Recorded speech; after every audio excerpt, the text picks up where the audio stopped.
there's the thing. Tech.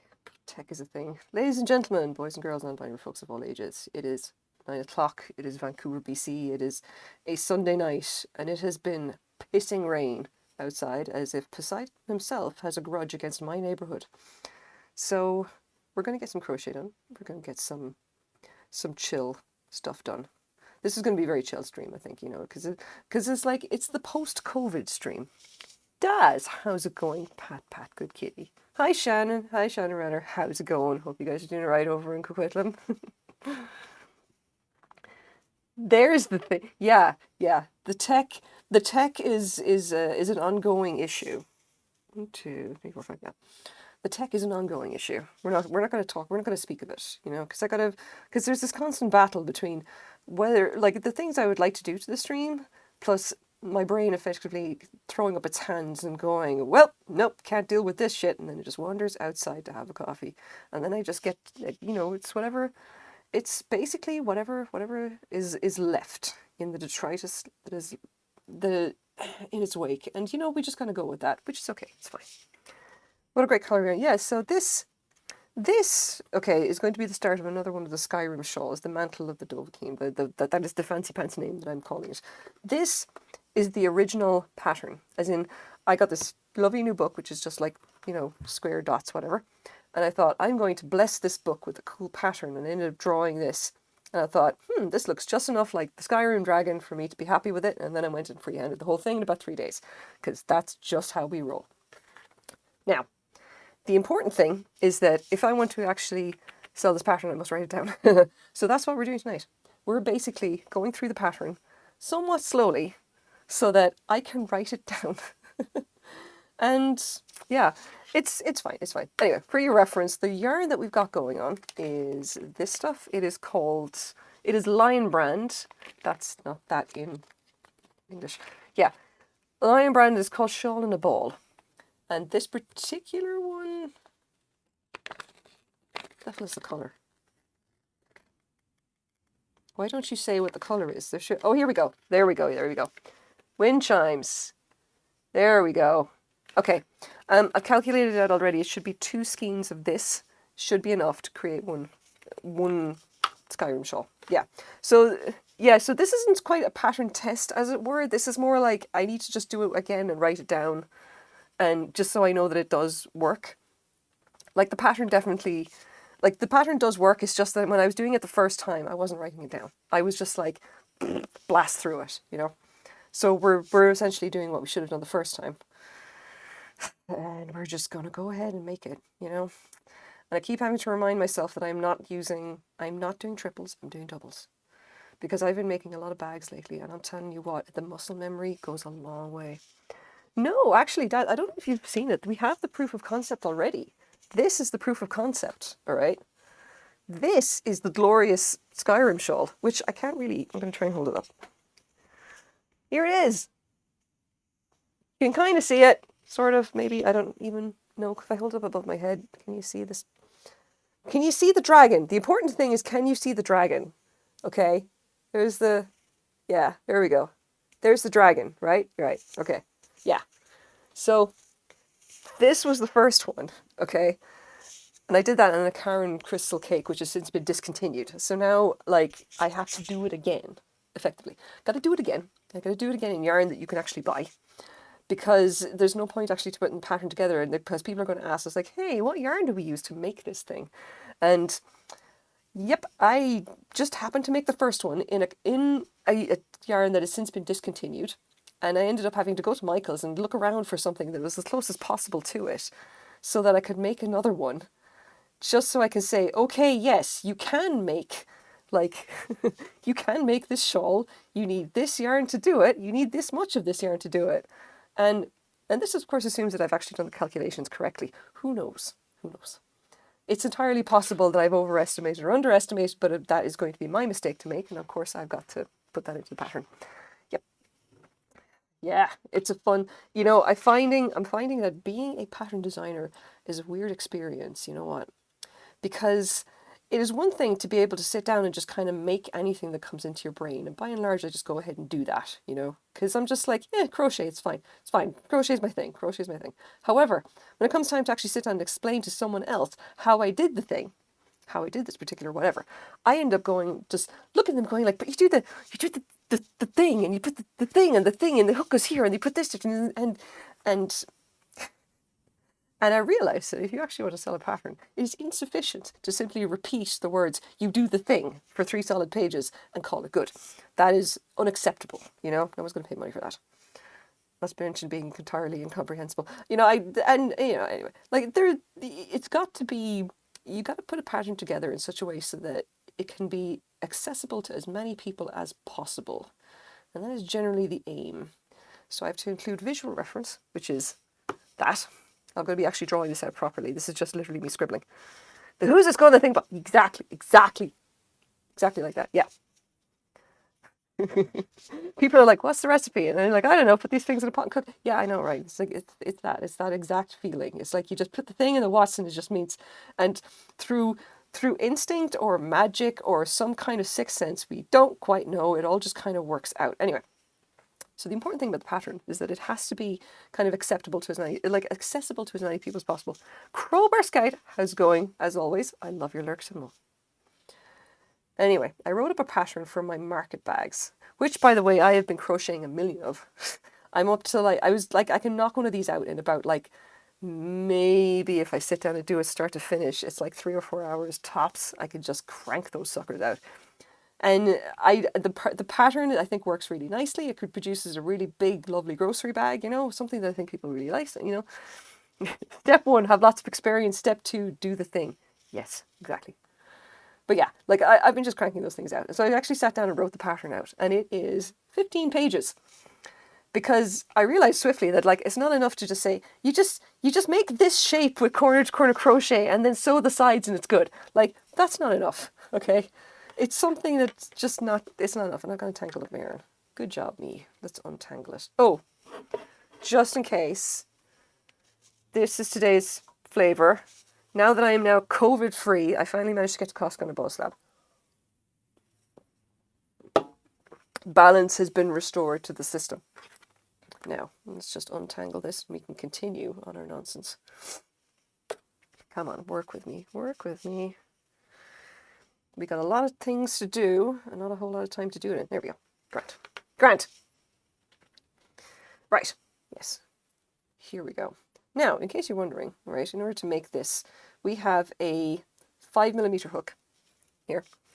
And we have this, what does this say to do? It says you should use a 5mm hook, I think, which is a J10. And that's, presumably that's freedom units. I don't understand because I'm European. So make of that what you will. Yeah, Lion Brand, Shawl and Ball, 2 of them. It's good. Hey, Dead Chrome, how's it going? I haven't seen you online. Like, oh, you streamed earlier today. Oh, yeah, okay, I missed you.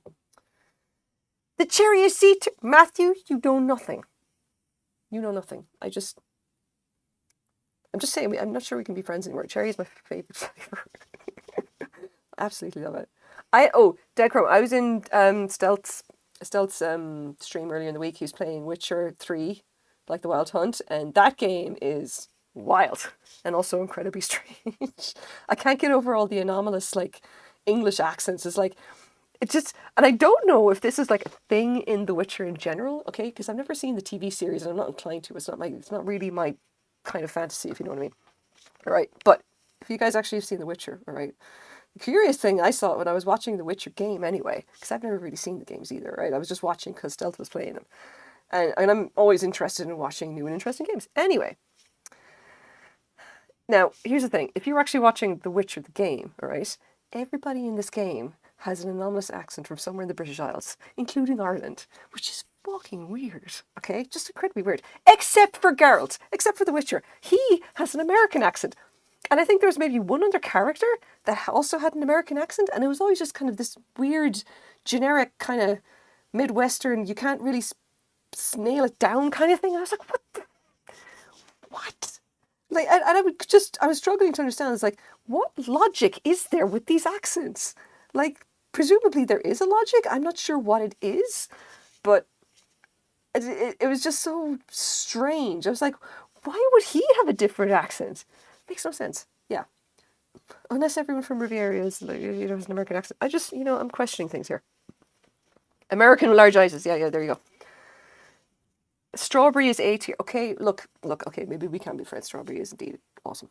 But, just saying, strawberry's good. Cherry is my favourite. Absolutely my favourite. Now and forevermore. What am I doing? Back loop. Bold of you to assume there is logic. Look, look. I kind of assume that there is, because otherwise then what exactly is there in this world? We have to assume that the decisions of others are governed by some kind of train of thought or logical thinking, even though said logical thought could be controlled by the moon, or by the inner ravings of their brain, or by whatever they had for lunch. I don't know. It's just, I just assume that there is some kind of chain of causality working there. And I don't know if that makes me an optimist or what, but that's what I'm going with. That's what I'm going with. And I really need to keep my hands in frame. Don't know why. He should, because he's older than everyone else, and he should be closer to the elves. But the elves still had the weird accents as well. I can't remember what they were though. I'm trying to remember. I remember that the dwarves, obviously enough, had the terrible Scottish accents, which I'm rather unhappy about. But yeah, I suppose we're just going with tradition, I guess. Who knows? But I don't recall the elves having any kind of American accent. Did elves show up? I'm trying to remember. The halflings are just like had the Scottish accents as well. And I thought, that's a fucking cop-out. They're a different race. Give them a different accent. Come on, like. Are we just going full on D&D here or what? Just, yeah. Defo and optimist? Yes. Possible. I try, because what can we do except be optimistic? I have Frank here to remind me that the world is terrible, He's definitely the realist among the two of us, let's be fair. But, he makes good coffee, so we tolerate him. And, obviously he's my business manager. He makes sure to keep me on the straight and narrow, so he has to be on stream, of course. For the record, I'm still working. Oh, I made a mistake. God damn you. Okay. All right. Missed a stitch. We're backing up. Back up. Not allowed to do this incorrectly. This is going to be the good shawl, so I can't just cock it up. And that means that if I make a mistake, I'm going to have to go back and fix it. No matter how far back I end up going. And I got to blame you guys, of course, because I'm talking to you while doing this at the same time. No, I don't. It's okay. I don't blame you guys. I'm just, not good at this. Anyway.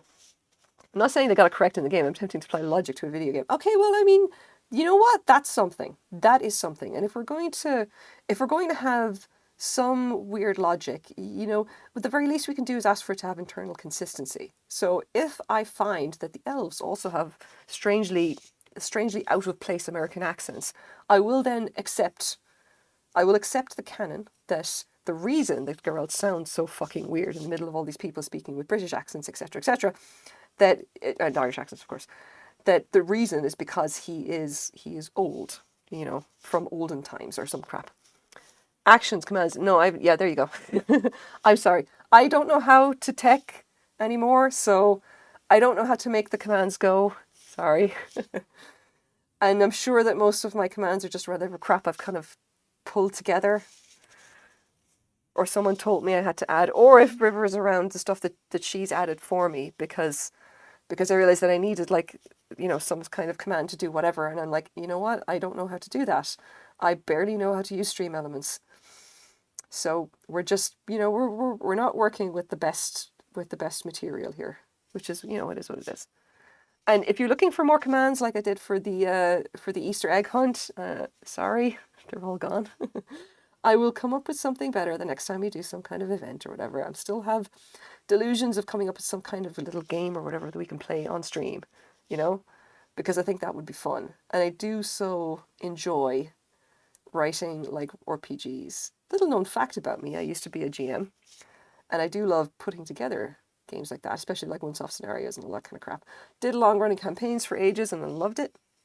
It was definitely a great time for me in college, because we used to run 3rd Ed D&D like a fiend. And it was just such a great time, really getting into tabletop role-playing games with the best people and lots and lots of fun, etc., etc. But yeah, I used to be a GM, which is why I've got all the dice still. And but that was in the before times when people weren't scared of a global pandemic. Role-playing, but now we decided we definitely can't be friends. I don't do it anymore for what it's worth, because why? You know how? It's a global pandemic going on, and I don't really like the stuff online. Tried it. I'm not into it. A friend of mine is running a game, I think, and I may see if I can play in. The last game that I actually ran myself was Fate Core, and that was a couple of years ago, obviously. It was just lots of fun, and I have the map for it still around here somewhere. And I have all my notes or whatever for that game, and I even asked everybody playing, like, I'm totally going to turn that into a novel at some point, because it was ridiculous.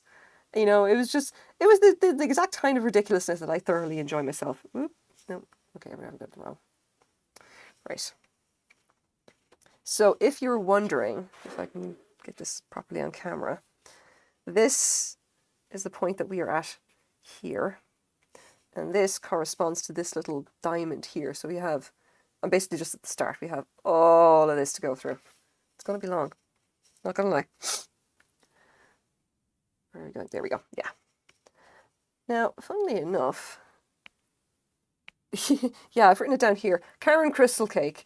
And the hook was a 3.75 millimeter. And this is obviously a bigger hook. So we may get a bigger shawl out of it. Would not be a bad thing, you know? Because the other one is kind of, well, maybe. Let's just measure against it and see how different it is. No. Like that. No, it's almost exactly the same size. Tiny, tiny bit bigger. Grant. It's fine. Close enough. Whatever. We're going with it. We're going with it. Like, it's just going to be whatever it is, you know? We're going to just call it a happy accident or something. And I kind of thought having a bigger one with a bigger open work on the dragon is going to be an interesting effect anyway. So we're just going to continue with that. Oh my God, what am I doing? There we go. Yeah. Get that out of the way. Oh. So COVID was an experience. And I got to say, I had a pretty rough week of it. You know, I was not having fun. Like, last Sunday, I thought I was coming out of it, and apparently I was. And then Monday, I tested positive for COVID. After that point, I tested entirely negative. And if you want, you can even check the VODs or whatever for the last stream, where I was complaining that although I was the sickest out of all of, of my entire family, that, all the rest had tested positive for COVID. And did I? Nope. Oh boy, I spoke too soon. Indeed, friends. And on Monday, I tested positive for the plague. And that started an entire week of me feeling like my sinuses had been kicked in. And, oh God, there we go. Ooh. Rapid test. If it had PCR, I probably would have tested positive sooner. It is what it is. I treated myself as if I did have COVID, as if I did have the lurgy, the dreaded lurgy. And I'd been isolating up to that point, but now I was like, well, okay, now I have to isolate for a further 5 days. And lo and behold, I did. I stayed indoors, stayed in my pajamas, and you can imagine by the end of those 5 days, I was very stinky and sweaty because I could not do much more except sleep on the couch, crochet a little bit, and watch terrible videos on YouTube. Oh boy. And I don't even think it was the COVID. I am liable to getting sinus infections anytime I get any kind of a cold.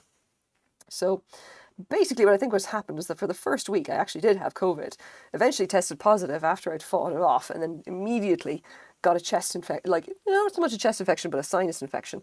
And at that point it was like, well, my sinuses have now declared war at the rest of my head, and I am now not going to be talking much for the rest of the week. And lo and behold, I did not. I slept a lot. I was not as sick as I could have been. I've definitely had worse sinus infections, and I've had worse migraines, because it was mostly a week of being irritated and tired, whereas having a migraine is essentially 6 hours of feeling like you want to drill your head in order to get the pain out, where you may seriously be begging for someone to kill you so that you don't have to live with that anymore, because it's just like getting drilled through the brain. Not fun. And then the hangover lasts for a further 2-3 days. Cannot recommend in any way. So I have to say, overall, 2 out of 10, not as bad as it could have been. Would not recommend indeed. So avoid if possible. For the record, I have all of my shots, including the boosters, and glad for it as such.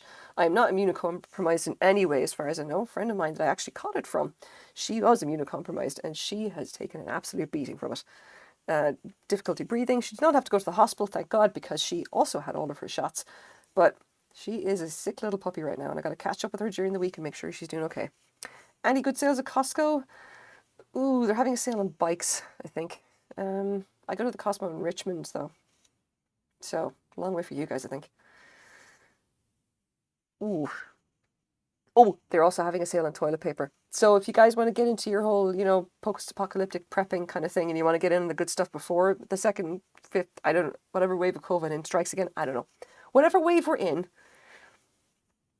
whatever the one after that, I don't know. The next wave, go get your toilet paper now.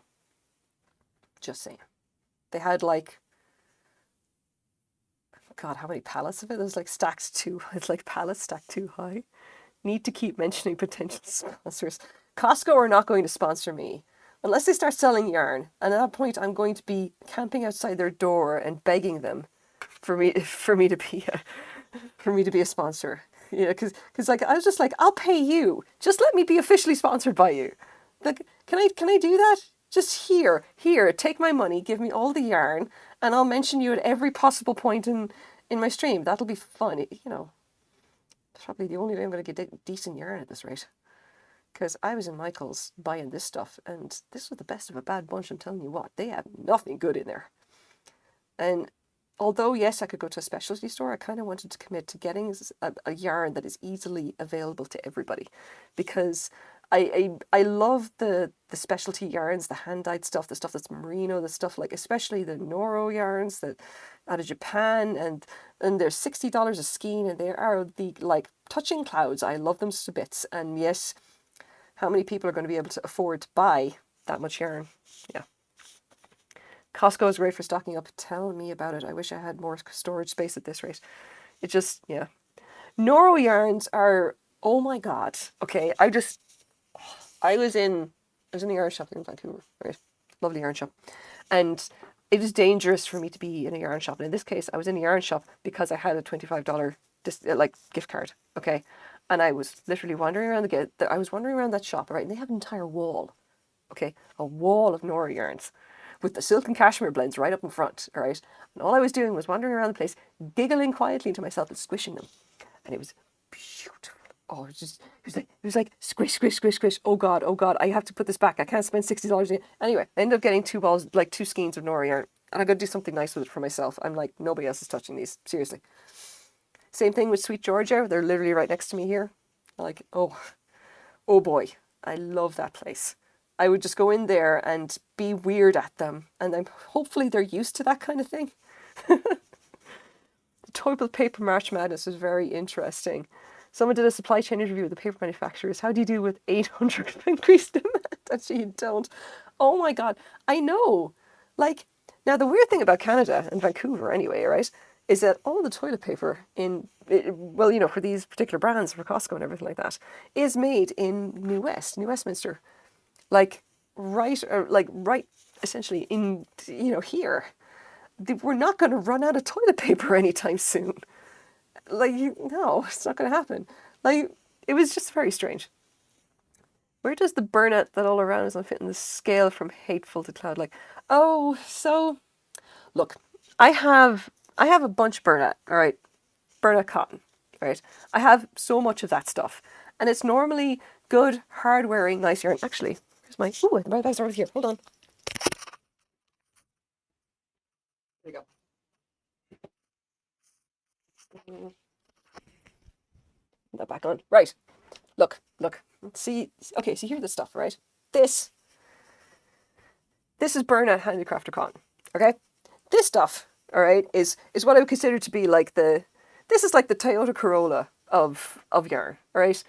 It's nice, it's handy, it goes anywhere, you can basically make anything out of it and it'll come out okay. It doesn't do every job perfectly. It does most jobs pretty all right, I don't really like using it for bags because it's stiff, stretchy, and tough. It is tough stuff. I like it, all right? So this is one of the market bags that I made.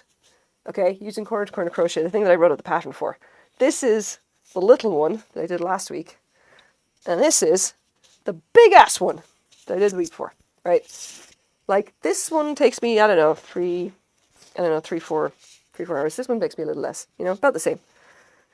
And there's not a whole lot of difference between them, right?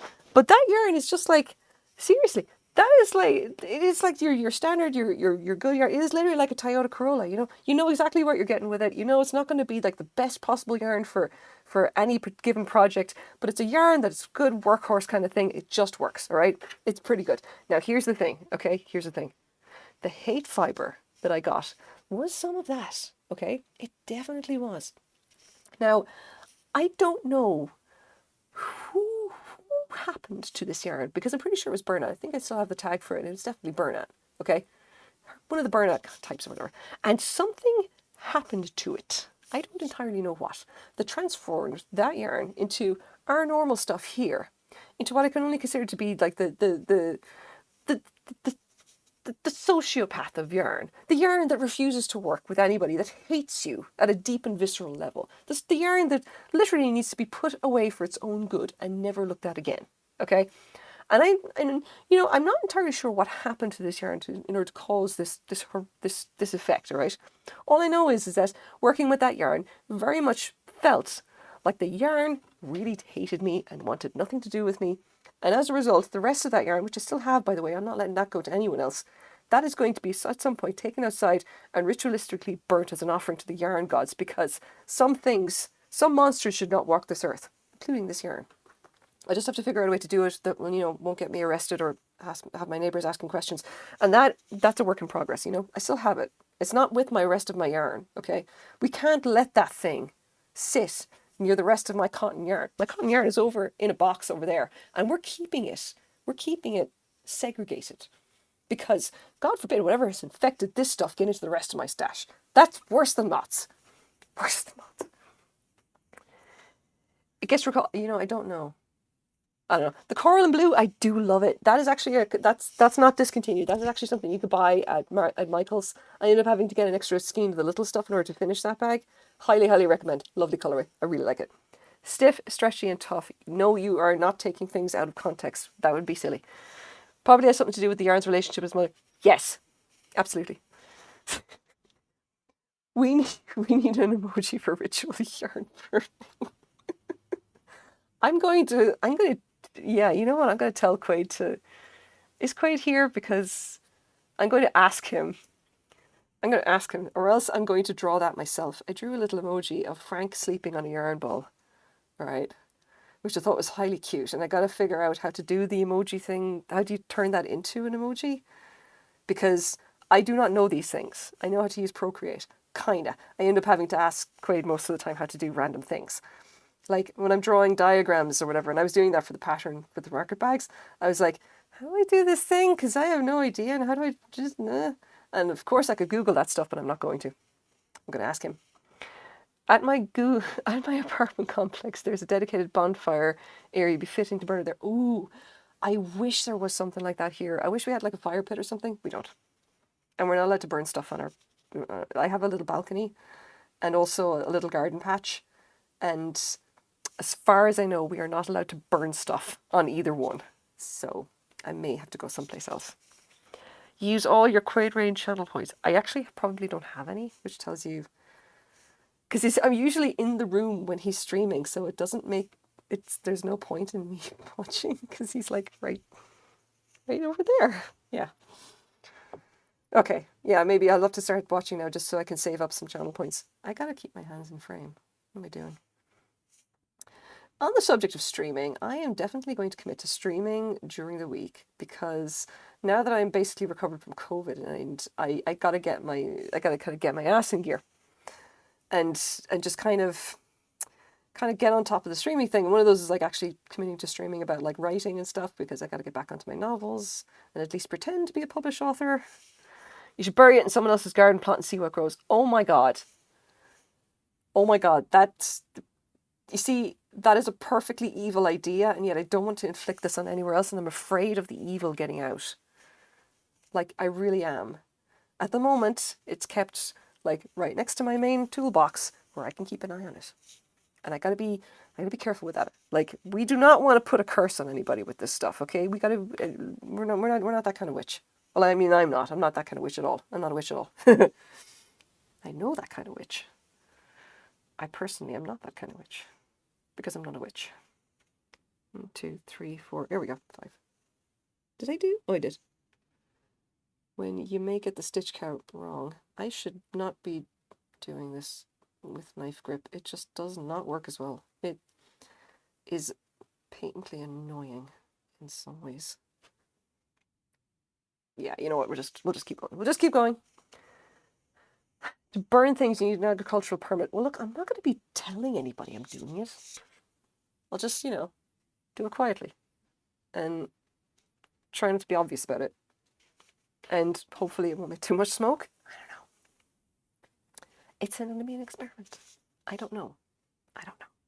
I may have to take it out somewhere not near my home. Take it out someplace where I can set it on fire. Or find a fire and throw it in, which is also a possibility. Bring an electric fan for me. Thinking about it. No, look. I'll come up with a solution, okay? But look, we'll figure something out. And when I do, I'll absolutely take a video of it and show it to you guys as proof that I have done my due diligence and removed a tiny piece of evil from the world. Now, what row are we on with this? We are here. Okay, extra row. Will it blend? Oh, that's a good idea. Ooh, that's a good idea. Put it in a blender. I could stream the burning, yes, but I don't have the data plan to do it.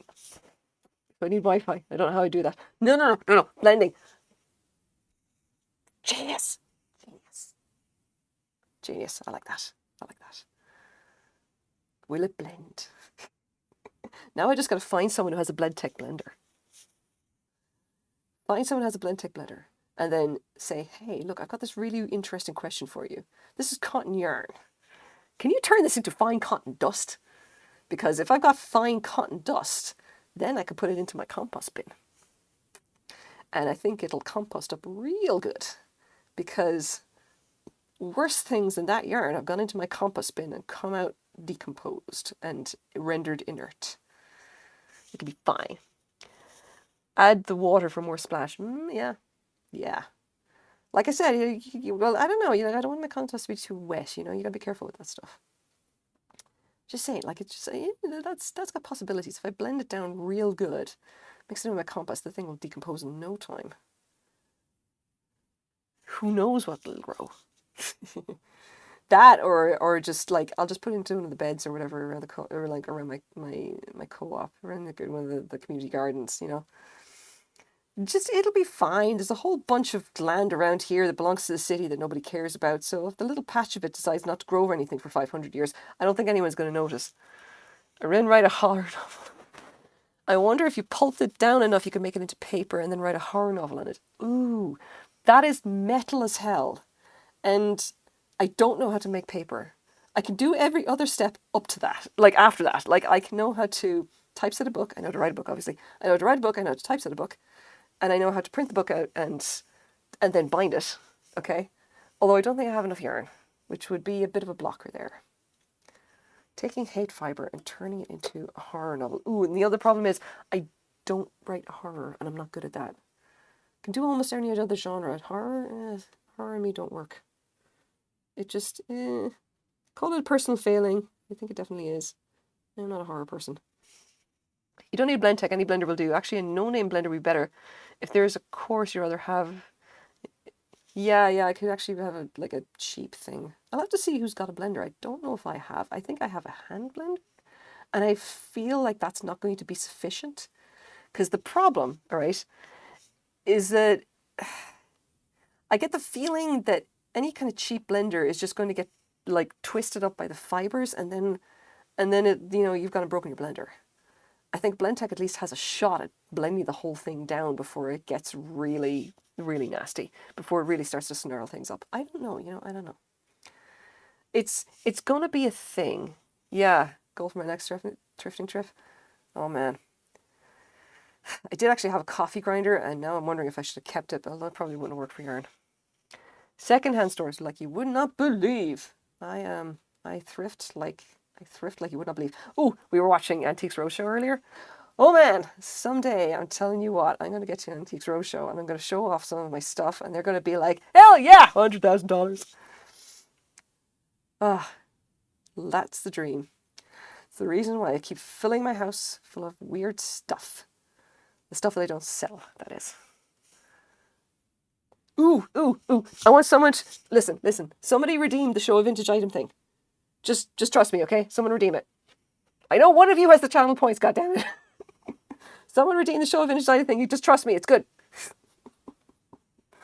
Oh god. No, it's itchy. Oh.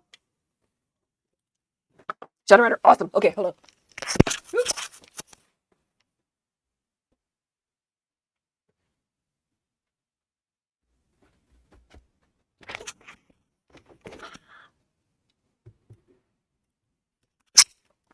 Now, we got to be careful with this. We got to be careful with this, kids. All right. Children, look at this thing.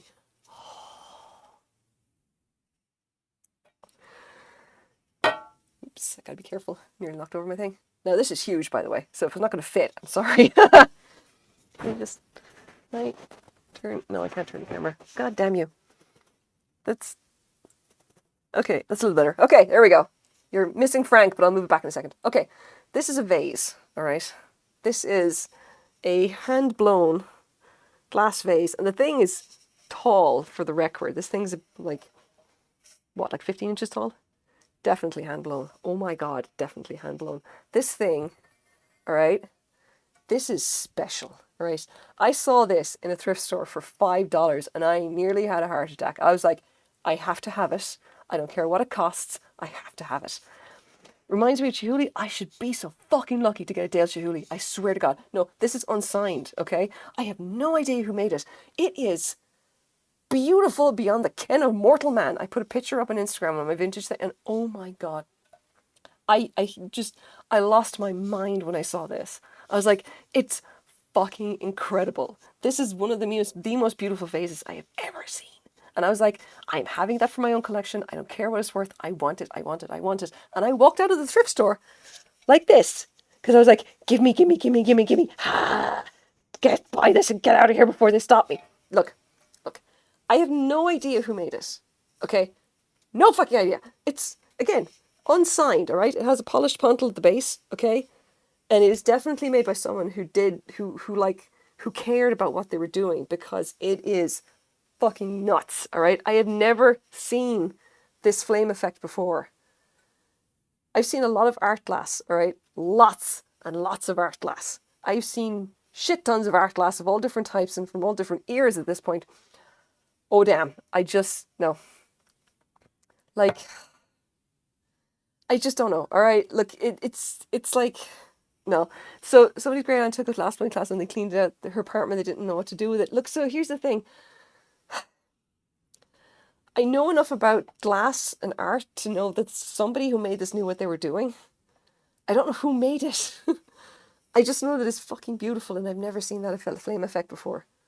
Like, this was not made by an amateur. This was made by someone who's absolutely professional. But they didn't sign it, so who the fuck knows? I know nothing whatsoever about it. Literally nothing. It may be modern, and to be honest, Vancouver is wall-to-wall glass artists, okay? There are so many of them. This one, however, like, it is so special. It is special and beautiful, and I cannot tell you how beautiful it is when you actually put it up to the light, okay? I took some pictures of it. There was just literally sitting here, okay? And it had, like, the sunlight coming in at my window, and just, like, it looks like it's this beautiful kind of flame that just flickers up. It is fucking beautiful, and I cannot describe how lovely it is.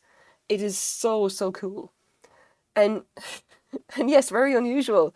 Very unusual. And if you collect glass, oh my God, this is just, I'm so into it, especially because it's like got this, you can see here, this kind of, this submerso here, the submerso, like there's essentially two layers to this, all right? Somebody was definitely, again, somebody knew what they were doing.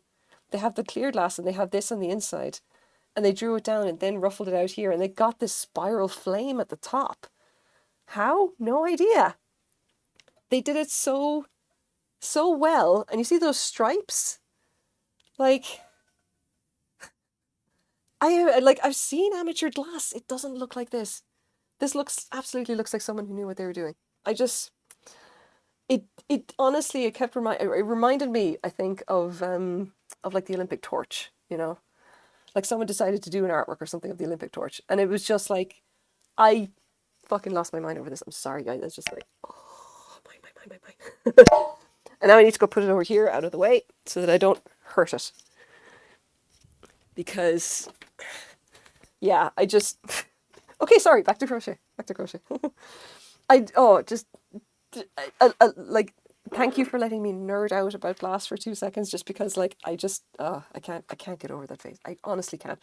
Someday, I swear to God, I'm going to find out who made that, and I'm just going to go and thank them, or if they're still living, or just maybe, I don't know, find out that I'm a millionaire or something because it's some rare piece of artwork. Look, I don't know. But the point is that I love it. I love it so much. It is now staying in my collection. I don't want to get rid of it. I don't want to do anything except look at it and just like, yes, lovely.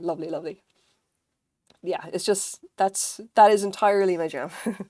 That is my art glass jam. I love it. I love it to bits. Yeah, so crochet. That's like, that was like a couple of weeks ago before I got COVID, for the record. I just went down to, oh God, it was Langley, I think. It was the Valley Village in Langley, if you're curious. Right? And I'm on a first name basis with, I kid you not, every single thrift store practically in the Greater Vancouver area at this point. Especially the Valley Villages, because they are the ones that consistently get the best stuff, even if their prices are kind of stupid. Like, fun fact about thrift stores, you generally want to go to the ones that everybody knows, because you can go to the ones that nobody knows, but they're not going to get the same level of donations, and you're more likely to find the good stuff at the places that everybody knows. Now, if they know what they're looking at, yes, that will be overpriced and probably maybe not worth your time if you're a reseller, but you will find good stuff there. Like, I have noticed it a lot with the smaller thrift stores. They're definitely worth going to if you want to take a look. Are you likely to find good stuff there? Probably not. Because they get so much, like, they get a lesser amount of donations, which kind of isn't, that's not really their fault, it's very hit and miss, but like, you gotta be aware of that. So I found that the Valley Villages in the Greater Vancouver area are definitely worthwhile if you want to go thrifting. They're like, occasionally their prices are absolutely high as balls, because they either price stuff as being utterly ridiculous or they just completely miss things, which is insane to me. Like, they miss things fucking all the time. Things that should be obvious. And then things that are literally worthless, they're just like, rip the piss completely and put it up for like stupid money. Fun story, right? I could tell a lot of stories about the weird shit that I've seen in thrift stores, right? Like, seriously, I've seen weird shit.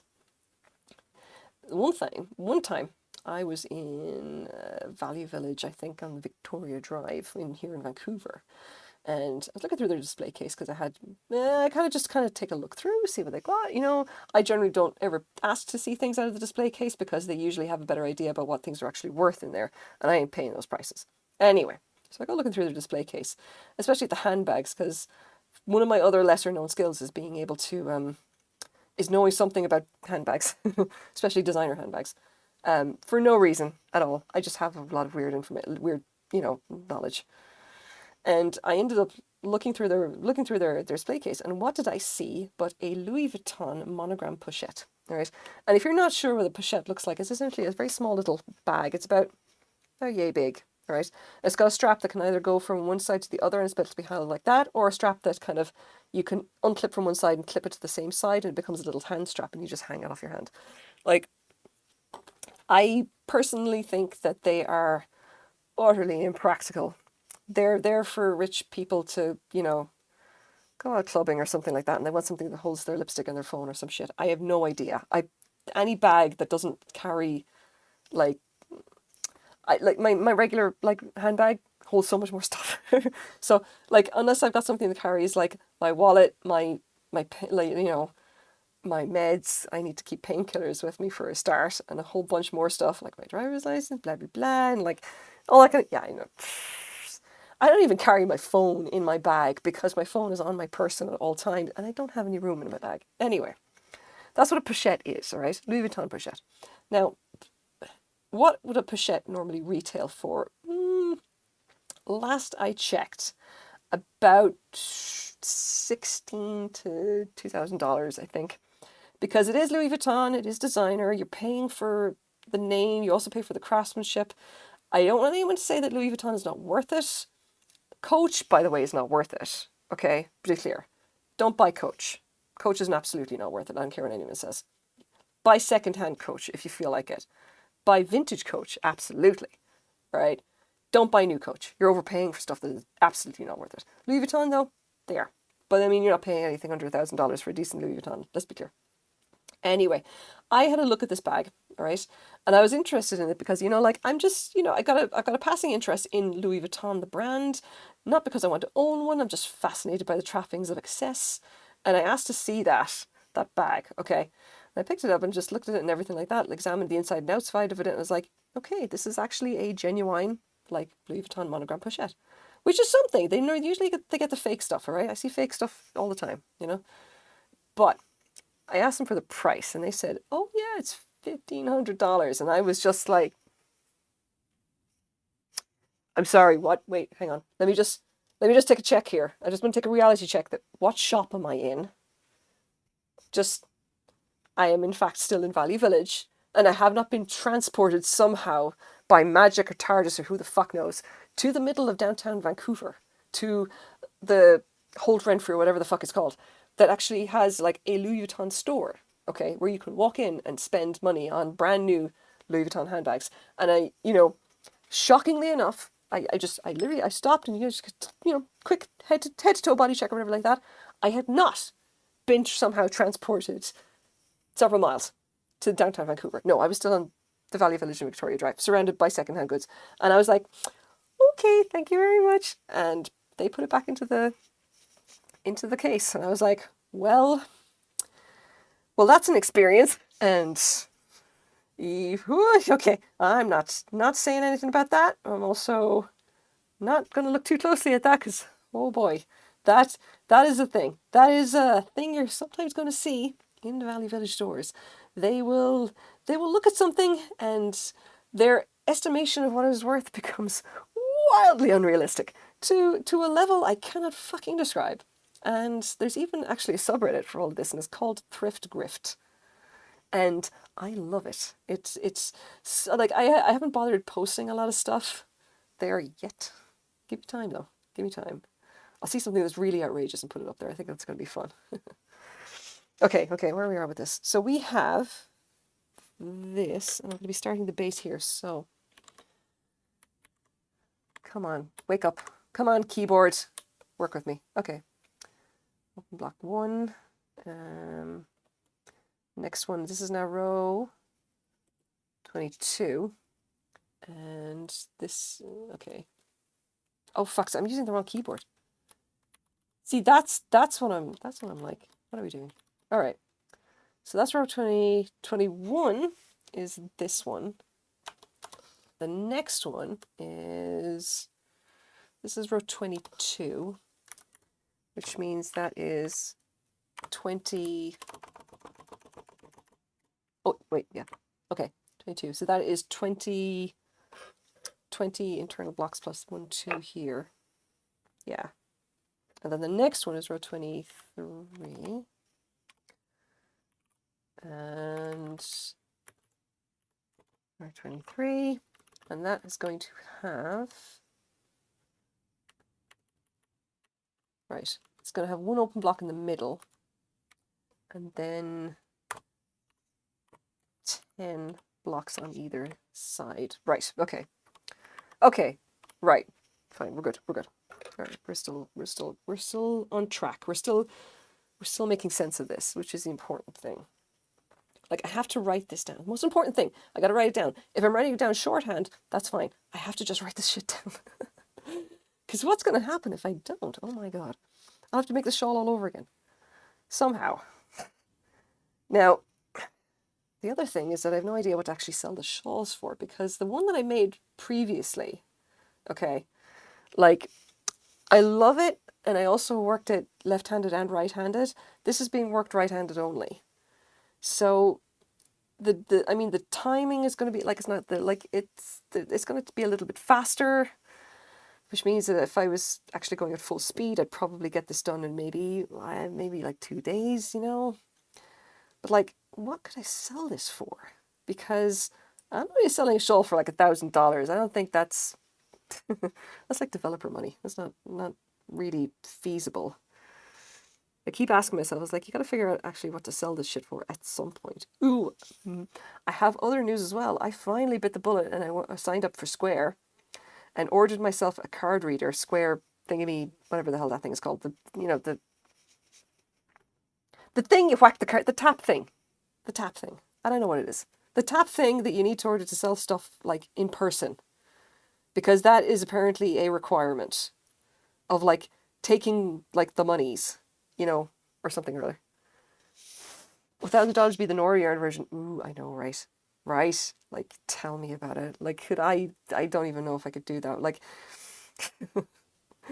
I have no idea. I don't know if I could use, I don't know if I want to use the Nori yarn on that. Like, the Nori yarn that I have is not for something like this. It wouldn't work.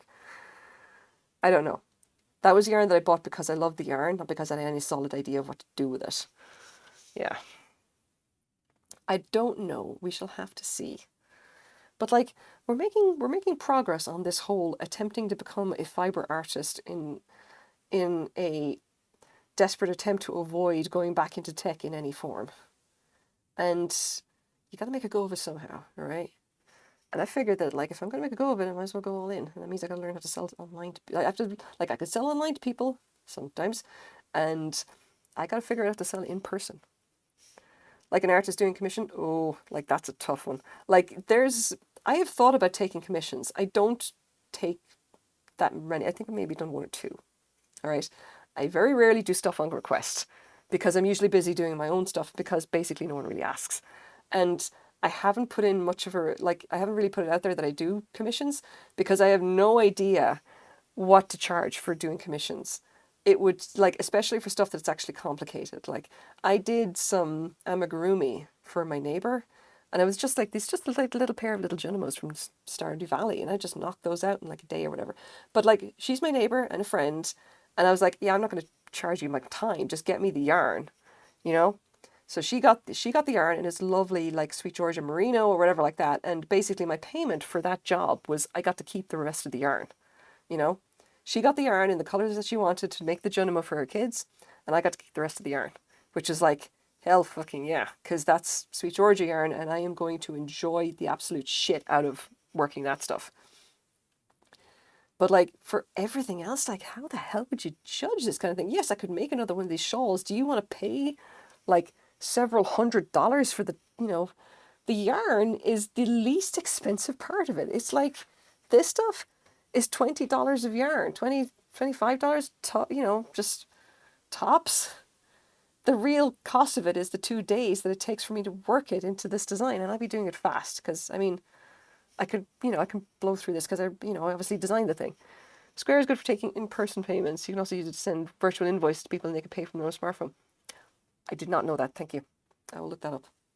I've heard that it can do all kinds of things like point of sale related stuff, but I'm just like, I am not great with the tech. Yeah. And the cost of you designing, not just labor. Yeah, no, that's the thing. It's like someone, like, I was even going to say to my neighbors, like, people do sell Junimos. You could just buy one. And she's like, no, they want Junimos in this particular color, you know? And that kind of makes sense. Hi, Quaid. How's it going? Are you two? Oh, you're playing Demio. Yeah, okay. Have fun with that. No, so like she asked me to make these Junimos and she was just like, her kids are picky. They wanted them in these particular colors. Okay. And it had to be these specific colors, like, and they had to be small ones. They like really tiny little ones, little whatever.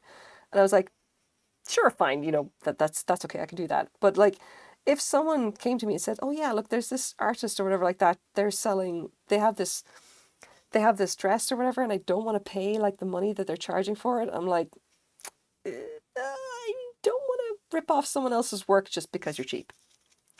Like, that would not be fair. And I'm not going to say that to someone, but I say my response is just going to be, well, you should really just go and buy it from that person because they've already designed the thing. And I have to go and essentially reverse engineer their design and then make it. And that's going to cost a whole lot more than you just buying it directly from them. So take a hint, buddy. Now, that being said, I have a few other cool-ass ideas. Wait, okay, that's not yarn. Where are we? Oh, I'm on the yarn. Okay, so I'm on this one. That's the next one. Okay, no, we're not doing the open work yet. Yet. So I still have the super secret special project, and I have bought the yarn for it. You guys are going to freak out over that because it's going to be something super special. I'm not even sure if I can write down the design for it. I'm still not sure I can execute the design for it. But if I can pull it off, it's going to be epic. But, okay. That is one of the things I've got in mind. The other thing that I've got in mind is that I want to make some pants for myself. All right? Because I have been having problems with jeans lately. I am now officially on team fuck jeans. Because I don't know what it is. Maybe it's the weather or whatever like that. I find jeans really horrifically just uncomfortable. And I don't know if my opinions on jeans are shared by other people. I suspect that they are. All right? And I find that I've just got, like, I have maybe 2 or 3 pairs of jeans. Irish pants and North American pants. Ooh, I don't know. It's a good question. Probably, I want to say any design that involves me not wearing jeans and wearing comfortable pants is probably what I'm going for there, you know. So I definitely want to make pants. I want to make pants for myself. And I think the design I'm going to go with is basically hippie pants. You know, actually, hang on. I'll draw the thing. Fuck jeans. Jeans suck. All right. Where am I? Mats. No, that was that thing, wasn't it? Goddamn. So many scribbles. I was trying to design a thing. Okay, let's skip that. Yeah, here we go. Okay. All right. So listen, all right? Listen. Here's the idea, all right? There's pants that you can get, okay? Which are basically, here's the tube, the tube that is the pants. Hopefully you can actually see this. Not a graphic, you know, I'm not really an artist, so, you know, you're just going to have to, you know, help me out here. Okay. So there's the shape of the jeans, all right? The shape of pants, all right? 2 tubes essentially connected, okay? So there are hippie pants that you can get, or I don't know if they're called hippie pants. I just think of them as being hippie pants, you know, that kind of whatever.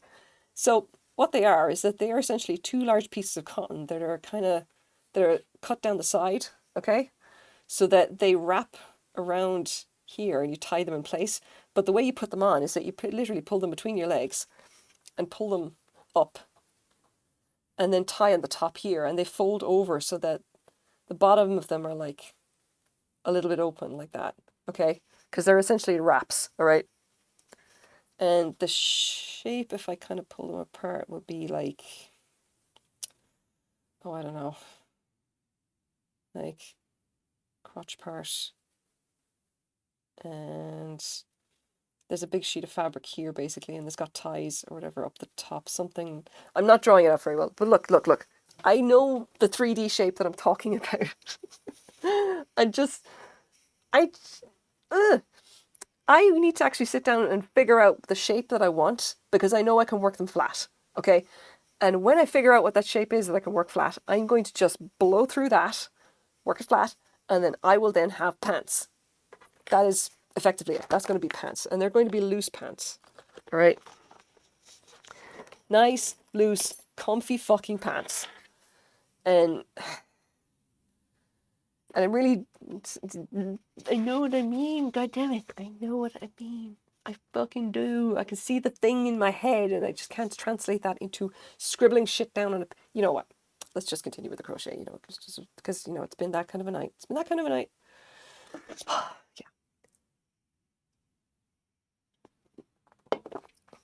It's been that kind of a night and my nose is itching and I'm going to put that down to post-COVID syndrome or some shit. Long COVID causes your nose to itch. Who'da thunk it? I've got these great cotton twill slacks that I got from a local Vancouver place, and they've become my go-to instead of jeans. That sounds neat. I kind of want ones that are going to be like pajama pants, like loose flowy pants, because I figure that in the wintertime, I'm going to be able to wear my knee-high, like I have basically knee-high riding boots, okay, that I fucking love. And they're my go-to boots during the winter, all right? Yeah, linen, like, I know what you mean, man. Yeah, like linen pants, yeah. A friend of mine has linen pants. She showed them to me and I was just like, hell yeah, those are the pants that I want. I'm going to make some pants like that, god damn it. But yeah, like I can just wear I can get my huge ass leather knee-high boots, okay? The ones that are like my go-to during the winter. And I could just wear them and look a bit like, and look incredibly silly. But the important thing is that I'll be comfortable, which is what I want. Or, well, I don't know. I don't even wear jeans much during the winter. At this point, I'm usually just wearing leggings and then a long coat. Because you gotta like not overheat somehow when you're indoors. I don't know. Like I have an idea in my head of how I want to do a lot of clothes. And literally I just have to sit down and like think through them. I like jeans, but I don't have hips. Well, I mean, okay, I'm just going to assume that you're a guy. And if that is the case, then you have belts. So, don't worry too much. You don't need hips. I wish I could have belts. For some reason, I've never found belts to agree with me all that much. Because the pants that I wear belts with are like jeans. Unfortunately, driving me towards team fuck jeans. Unfortunate, but true. Fun fact, Quaid has exactly, I think, one good belt. And it's one that was made out of a recycled fire hose, if I remember correctly. And he has not needed another belt because said recycled belt has lasted him for, I don't know how the fuck long. Because it turns out that recycled fire hoses are really, really hard wearing. True story.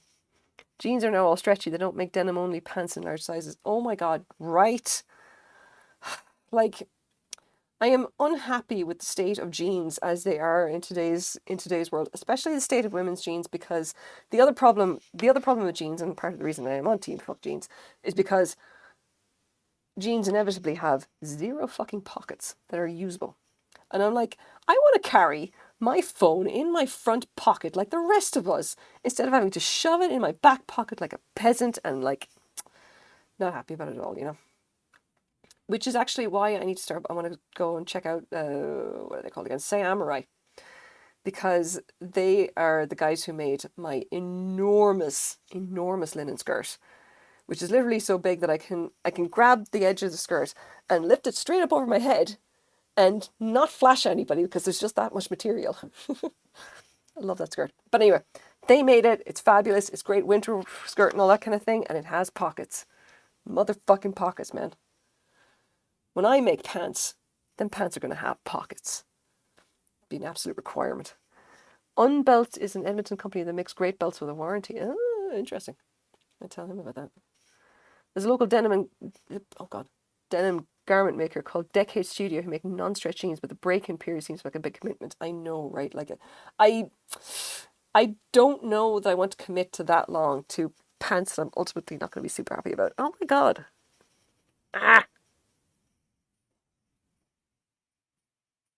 There we go. Seems like Japan is the only place that still makes selvage denim and they don't make anything above 3/6. That sucks, man. Like, that's like custom tailoring, like, territory right there, in fairness. Funnily enough, Wild Nomad actually makes her own clothes and does a very good job of it, I have to say. I don't know if she's actually on or listening right now, but the dress that she made the other day was hella fine. It was very, very pretty, gotta say. Oh, god damn it. Just work with me. Is it the fucking yarn? Is it the yarn? Or is the reason I've got an itchy nose? What? No. Okay, Frank, take a note to check the consistency of the yarn and whether it's affecting my sinuses. Because I don't want to be scratching my nose every 5 seconds when I'm on stream. Not comfy. Not comfy at all. So anyway, as I was saying, stream-wise, I got to actually start committing to actually being on a stream. Being on a stream more often, you know. Because I feel like I'm letting everybody down by only streaming like once a week. I try to be consistent, you know, if nothing else, but only streaming once a week is probably a bit of a bummer, you know. I kind of feel it's unfair. I was like, you know, if people are showing up here, you know, the very least I could do is, gotten that wrong, the very least I can do is be interesting for a start, and also try and stream more often. Did I cock up that double? I don't know if I did. You know what? We're just going to continue. It'll be fine. It's not going to be obvious. Like a missed stitch, yeah, I got to fix that. If I'm just kind of, if the double's a little wonky, you know what? Only I'm going to know about that. All right. There's a reason why there's now a market for old jeans. I know. I have. Funnily enough, I've seen a lot of jeans. Actually, what am I on? One. Ah, okay. So now we're there. All right. There's a market for old jeans. Yeah. Like I every time sometimes I'm in the Valley Villages, I do actually go looking around for jeans, especially if I'm looking for jeans or pants for the kids or for Quaid or whatever like that. And I gotta say, the prices they're charging for old jeans is getting slightly bonkers. Like, they definitely know, okay? Because there's so many shitty jeans that they will price for nothing, and then they get the good stuff, like the Lucky Brand jeans, I think are pretty good, and yep, suddenly they're being priced stupidly high for no reason. And if I remember correctly, I did actually find a pair of Chanel jeans at one stage, and I was like, wow, Chanel jeans, they're size 6. Not fitting into them. But they were selling them for, I think, $50. And I'm like, well, I mean, I guess. I don't know how much Chanel sells for. And I didn't know if they were real because I don't really know a whole lot about Chanel, funnily enough. I can kind of know a little bit about their handbags. Don't know a whole lot about their clothes. So, I don't know. Would not be the first time that I found designer clothing and thought it was either too small or the ugliest heap of shit that I've ever seen in my life, and then ended up not buying it. Now, I, at one stage, found some Christian Dior in, oh my god, in the Salvation Army. And they were selling it for, it was original, by the way, it was original with tags, okay? Wow, that was something. And they were selling it for like $30. And I was like, maybe they think it's fake. And I was like, I kind of think this is real. This has all the signs of it being real, although I don't know absolutely nothing about Christian Dior. The only problem is that this particular Christian Dior was basically turd brown and from the 70s. And I was like, this is a sweater that I'm pretty sure no one is ever going to want. Unless they are a diehard Christian Dior fan, and even then I'm going to question their sanity more than anything else for wearing this colour. I know officially old is now, as I want to say that they used to make them better back in the day. They did. That's the terrifying thing. How do you learn so much about handbags? So here's the thing, okay? I have OCD, and I am really good at Googling stuff, because that was like part of my job. It's being a really good Google. Really good at Googling stuff. And I absorb random information like a sponge, and I'm really good at pattern recognition. Okay? So I just like started Googling stuff about handbags, okay? And then just started like watching videos about what real handbags look like and what fake handbags look like and what you got to watch for this and blah, blah, blah, and all these different signs and everything like that. And for some reason, I just kind of absorbed all of that info. And I'm mostly for Louis Vuitton because there was something compelling about Louis Vuitton that I think I was looking up at the time. I can't exactly remember. Oh, no, actually, I do not remember. Okay, so I wrote a romance novel, okay, and part of the plot of the romance novel was that the main character is obsessed with rich people's stuff. And that meant that in order to kind of fake some of what, just essentially to make some of the plot points actually make sense, I had to go and learn about rich people's stuff. And during my time learning about rich people's stuff, I ended up learning a whole lot about handbags, especially Louis Vuitton, because it was required by the book. And then now, if you show me kind of stuff in thrift stores or whatever, I generally know what I'm looking at, whether it's good or not. Like, it's usually kind of obvious, especially when it comes to handbags. Like, you can tell, because the other thing, right?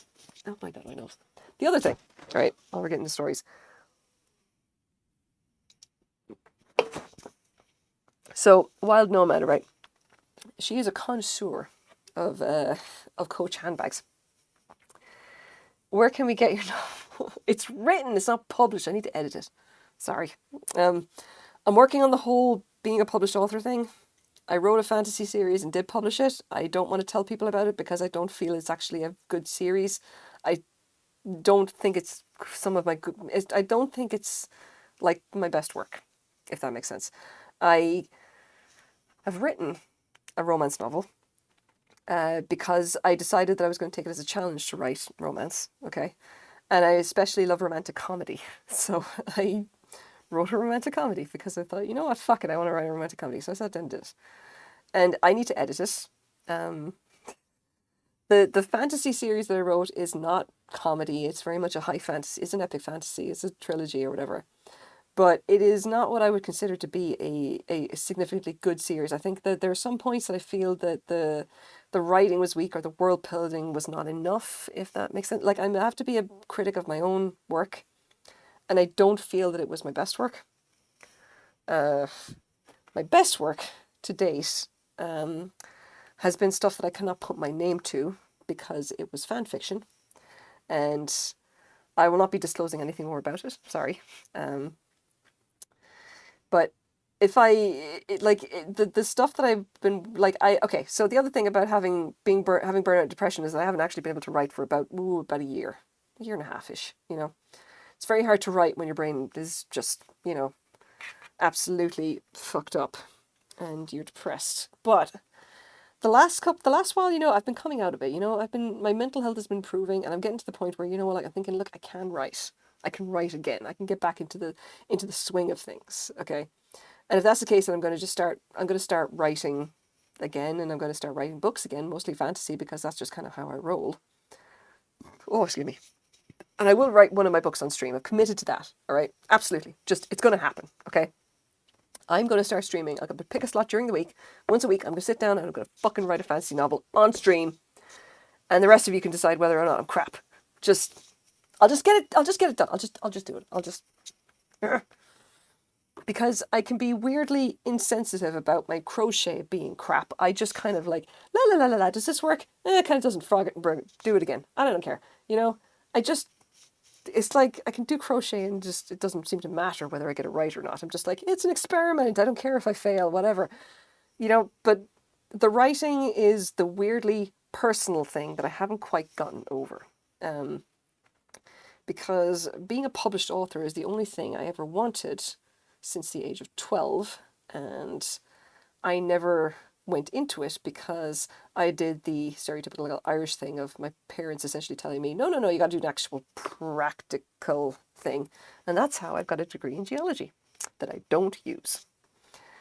And that's also how I fell into tech, because tech was the thing that gave me a job, when really, if I'd been sensible, I should have just told my parents to stuff it, done a degree in English literature, and become a published author. And I probably wouldn't have made as much money, but I definitely would have been happier, you know, because I would have had more books written. The only thing I will say is that back when I was in college, I don't think I was as good. I think at this point, I'm fairly good as a writer. Like, I am competent. I have read enough people who are, you know, who are considered to be incompetent to know that at least I have the chops to produce stuff that is going to be readable. May not be fantastic, not going to win any Pulitzers or Hugos or whatever the hell the name of the awards are. Nebulous, there you go, Nebulous. Not going to win any Nebulous, because it's a thing as well, being self-published. You might as well, like, I don't know if you know anything about like awards and stuff like that, but like I think winning a Hugo or a Nebula would be a wonderful thing to happen. I also know that it's never going to happen, because as a self-published author, I have a higher likelihood of magically being transported to Jupiter in a spacesuit. I have about as much chance as that happening as I have of winning a Nebula or a Hugo. Because Nebulas and Hugos are the things that only happen to authors who are published by the mainstream. And if any of you guys bring up Andy Weir, I swear to God I'm going to start swearing a lot more. Andy Weir doesn't count. Absolutely doesn't count. Just saying. Anyway. that no, that's okay. That's just, that's a salt thing. It's gonna be a bit salty about that, but like there's not really a whole lot I can do about it. I'm committed to being an indie author at this point. I will probably never be published by a mainstream press, and I am okay with that. The only problem is I gotta be published on Amazon, and those guys can go fuck themselves as far as I'm concerned. They just happen to have the biggest ebook market, and I can't get away from it. Which is what it is. I'm gonna go white anyway. Publish in every market. It's okay, white dudes don't count, they get a huge head start. Fucking tell me about it. Anywhere though is just, that really gets me salty, Because he got the Campbell, well, they're calling it something else. They're calling it the Astounding Award. There's like, who's C.J. Piper? Is that name familiar? Okay, that's gonna piss me off now. Who's C.J. Piper?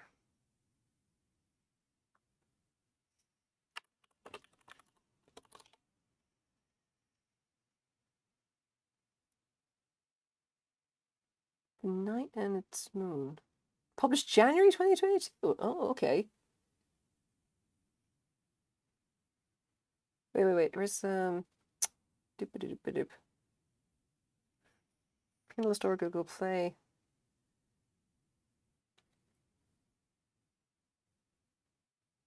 TikTok sensation Piper CJ. Am I reading the right thing here? TikTok to New York Times bestselling fantasy author. I mean, now here's the thing, okay? I'm not saying that a self-published author can't be a bestseller. They absolutely can. It's winning the Hugo or the Nebula, okay? That's what's never going to happen. Because Amanda, oh God, what was her name again? Amanda shit. She wrote all those fantasy series. Can't remember her name. She wrote a bunch of fantasy series in like the early 2010s, right, when the ebook revolution was really getting going. She was absolutely a bestseller. So was Hugh Howey of all goddamn things, and he was the sci-fi guy, Absolutely, you can be a bestseller, right? You can make an absolute shed load of money from self-publishing, all right? You're just never going to get Hugo or Nebula. It ain't going to happen because that is a mainstream publishing thing, The fact that Andy Weir got the Astounding Award or the Campbell or whatever the fuck they were calling it at the time was literally because of bullshit, okay? Again, gonna be salty about that forever. But, yeah. Pubs indie, get a following, get picked up at a big house and win. Yeah. To be honest, if I got picked up by a big house, it's going to probably be them offering me either not enough money or a book contract that I will laugh at. And at that point, it's just going to end there because I've seen enough book contracts to know that there's no fucking way I'm ever going to sign one of them. Like, I'll see the right of first refusal and I'll laugh in their faces and then tell them to get fucked, and then that'll be the end of it. Like I don't know. There's no money that could make me sign a contract with a clause like that. I don't think that's gonna happen. God, like the contracts that I've seen, especially the ones where like the right of first refusal is the thing that really sticks in micro anyway. And the other one is stuff like that you won't release competing works within a certain time frame. And I'm just like, fuck that. What do you think? You think you're paying me enough? Nope. The money isn't in the books, in the rights. Yeah. Like, I wouldn't want to give up the rights. That's the problem. They'd either ask for too much or they wouldn't offer me enough money and I'd tell them to fuck off. If we're sticking to the Andy Weir model. Like, see, the thing about Andy Weir, right, and the Martian, by the way, is a weird book because, God, like, so Quay's read it and he says it's really good, and I'm sure it is. I tried to read it and he lost me in the first chapter because there was a great opening line, right? The opening line was like, we're so fucked. And he starts going off about something to do with an engine or whatever like that, and it's the most boring crap I've ever read in my life. And I'm sure that if you're into space engines of some kind, this is riveting shit. And I could definitely see where, like, there's a certain subset of people who'd be into it. But I was reading it going like, no, wait. You hooked me. You had me there. What the hell is this nonsense? No, go back to the thing that sounded exciting. That you're not going to expound upon that? What's going on? Oh, the rage. Like, I tried to read it and gave up. Okay? Just not my thing, okay? But I can see why it was popular, all right? It's definitely written for a certain kind of person. And the thing about Andy Weir all right? And the thing about The Martian, okay, is that he was writing that and he published it as an indie long before it was ever picked up by a mainstream publisher, okay? I can't even remember which publisher did, but they gave him the Campbell for it, all right? And the thing about the Campbell, all right, or the Astounding Award, I think they're calling it now. The thing about the Astounding Award is that it's supposed to be given it's supposed to be given to an emerging author, all right? The They're supposed to award the Astounding Award should go to someone whose first time novel that has only been published in the last like year or something like that. It's supposed to go to first timers. And the thing about Andy Weir, okay, is that yes, it was his first novel. It had not been out for a year. It had been out for something like 5 years because he was an indie. And he was an indie long before they ever picked him up, okay? And the fact that they gave him the award essentially meant that essentially all the time that he spent as an indie being unknown and getting feedback on the novel and building a fandom and like essentially building a following such that a mainstream publisher picked him up, none of that fucking counted for them. All right. The only thing that mattered when they awarded the Astounding Award to him was that a mainstream publisher had picked him up in the last year or some shit. And I was so insulted by that I was like, fuck all y'all, I want nothing to do with it. Like I am never not going to be salty about that. And I don't want to say this like something about Andy Weir himself. I'm sure that, he went for the money, and you got to get your paper any way you can, let's be clear. I'm not going to blame him for that. I heard his second book was not great, but whatever, it is what it is. Not for me. But like, it's the fact that the mainstream industry pulled that shit, And I'm just like, you could not make it any more clear that the Hugos and the Nebulas and the Astounding Award and all that stuff, that it's not for us. It's not for the indies. That the indies, in fact, can go fuck ourselves because we're not real authors. And unhappy about that, What sections, the things that I really like to read? Oh yeah, I know. See, that's the thing. I was never going to geek out about the numbers. It's not my kind of book, I tried to read it and I got so utterly bored by all of the tech stuff that I'm just like, nah, screw this. I put it down. It was like The Hunt for Red October. I just hate that book. Everyone says it's great. I think the movie is so much better because the book just gets nerdy about it. And I'm like, oh God, I'm going to sleep. Yeah, it's just not my kind of book, I see why it's attractive, but it's definitely not for me. There's this very good chapter in The Martians written from the perspective of a poorly made bolt in a rocket. Oh God. Yeah, I guess I never got that far. He lost me on the first chapter, Yeah. It is what it is. Books, no, not every book is for every person, But again, it's not a commentary on Andy Weir, He put his time in, He definitely built a following. He was putting out something that people wanted. And obviously he got a Hollywood movie made of The Martian. So he definitely had something, it's not about him. It's the fact that they gave him the Astounding Award, That every time I think about that, it's like, yeah, that is a slap in the face of every indie you put the time in and they didn't get picked up by a mainstream publisher and you basically decided they didn't count at all. The Hunt for Red October released classified information. I did not know that. Just saying, did not know that. I enjoy that part, but my friend didn't. I definitely see how it can be a slog. It just like, I'm just not into that tech kind of whatever. I just didn't care, And it's the same thing when I read The Hunt for Red October. He's like, he would not shut up about the submarines. I'm like, I don't care about the submarines. Let's get back to the people. Just drama and excitement and stuff. I'm like, why am I reading about the tech specs of a submarine? I'm not into it. I'm sorry. That's, again, just me, just me. It's not my kind of book. I was trying to actually figure out, what is my kind of book? And my kind of book is basically sword and sorcery, high fantasy kind of stuff. Fluffy stuff, Fluffy stuff. Like David Eddings, and to a certain extent Robert Jordan, except without the gross misogyny, that kind of thing. Although, in fairness, David Eddings wasn't much better. But I kind of felt that Robert Jordan went a little bit too far, even further than Eddings anyway. That the Americans used radioactive numbers on the ocean floor to navigate the submarines. Radioactive markers. I did not know that either. And although, in fairness, it has been quite a long time since I've read The Hunt for Red October.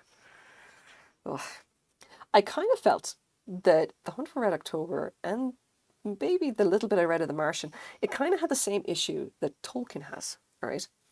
Because Tolkien was the English professor who was absolutely all about the world building and not so much about the actual story. He was just he wanted to write this very particular thing. and was really going hog wild with it or whatever like that. And like he tended to get very into himself, descriptions into the world, whereas like and like I always said that Lord of the Rings is great, but only for a certain value of great, and it's not really about the story. It's like it was building this whole new world, and that's fantastic, and mythology and blah blah blah, but is it actually a well-written book? I know, only like not really. Hey Stealth, how's it going? How's The Witcher going for you? We're talking about fantasy books and I'm bitching about the market. Yeah, don't ask, man. What am I working on? I am working on the Skyrim shawl, the new version of it. Like I have the original version that I made. I'm now working on another one so that I can actually write down the pattern. And if you can see it, this is the dragon, okay? I made the original shawl essentially with this pattern, and now I'm basically doing it again and writing it down. Be careful with David Weber. I have read some David Weber books and I found him to be absorbing military sci-fi that I grew incredibly bored of very fast. Like, he's definitely a good writer, but his stuff was not my thing. And I think I've read maybe one or two of his and I was like, no, not for me. Not as much. Where are we? This is row here, so I've got 2 squares. Oh yeah, fun times. Here we go. Where am I? Yeah, no, okay, we're good. We're still on track. We haven't made a mistake yet. Well, I mean, we haven't made a major mistake yet. Like, I've made mistakes, quote unquote, but like I haven't made any mistakes I can't go back and fix. And adding a wonky double crochet in some places doesn't count at all. We're just gonna say that straight up. Oh, come on. It gets worse in spots as the main series. Oh my god, is that the Honor Harrington series? Because I looked at some of that and I was like, well, oh no, I'm not into this. I was like, not feeling it. I read a bunch of, oh god, I can remember space opera or hard sci-fi. Oh, I know. What's his face? Peter Hamilton, I think his name was. I want to say it's Peter Hamilton.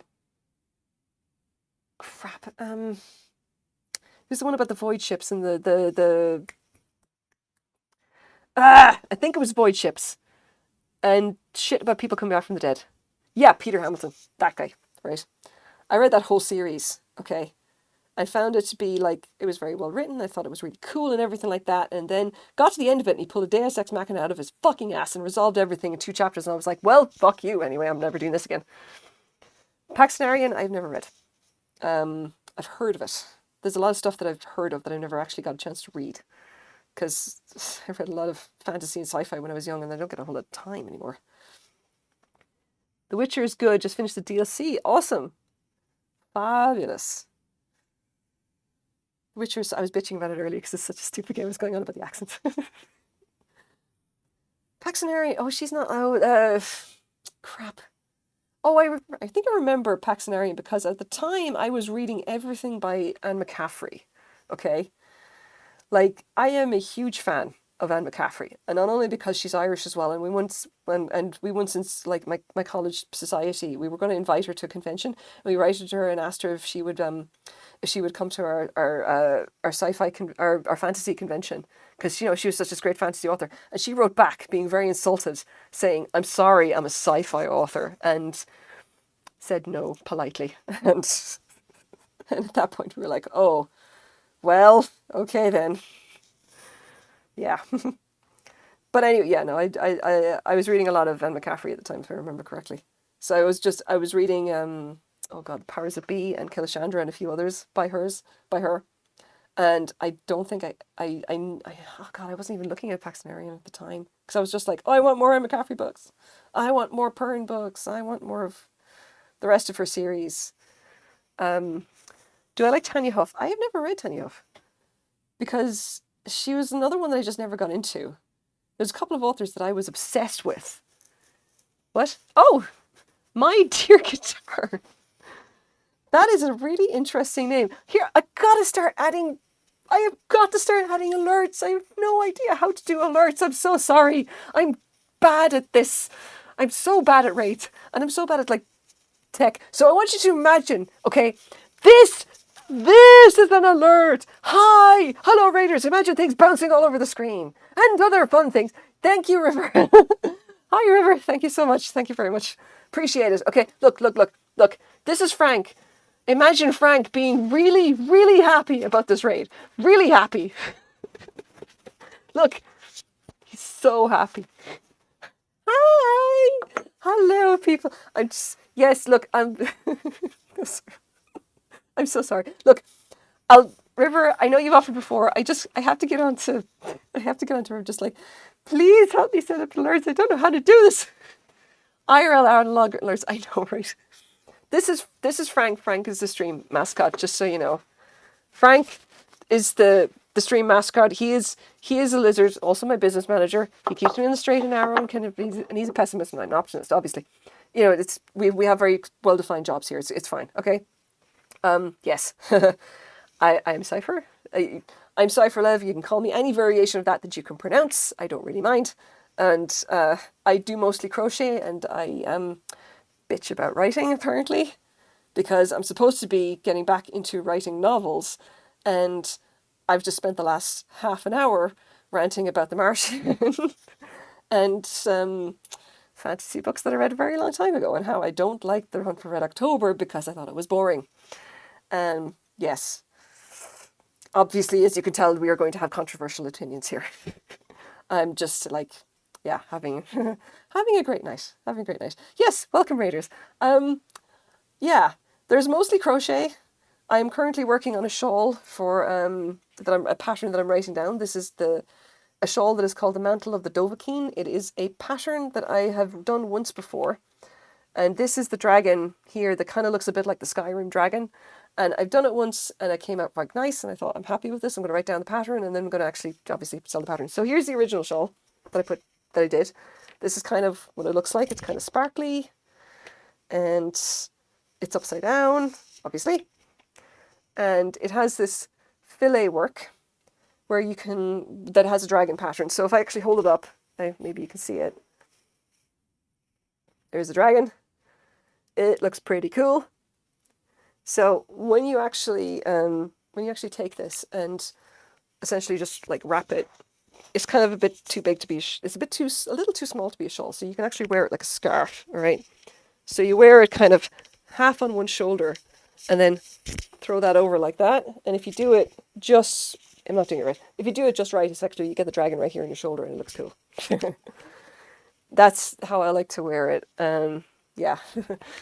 So that's what we're doing right now. Welcome, hello, and also talking about books, because I have pretensions of being a published author, and I have plans to write a fantasy novel live on stream, because not even God can stop me at this rate. And yeah, hi, how's it going? My dear, oh yes, thank you for following. I do appreciate it. I hope that the kind of madness that I've done this wrong. Hold on. Here we go. I hope that the kind of madness I engage in here on a regular basis will be amenable to you. But so yeah, you were doing art. What? I hope your stream went well. I hope, because oh god, I keep forgetting to ask that as well. I hope your stream went well.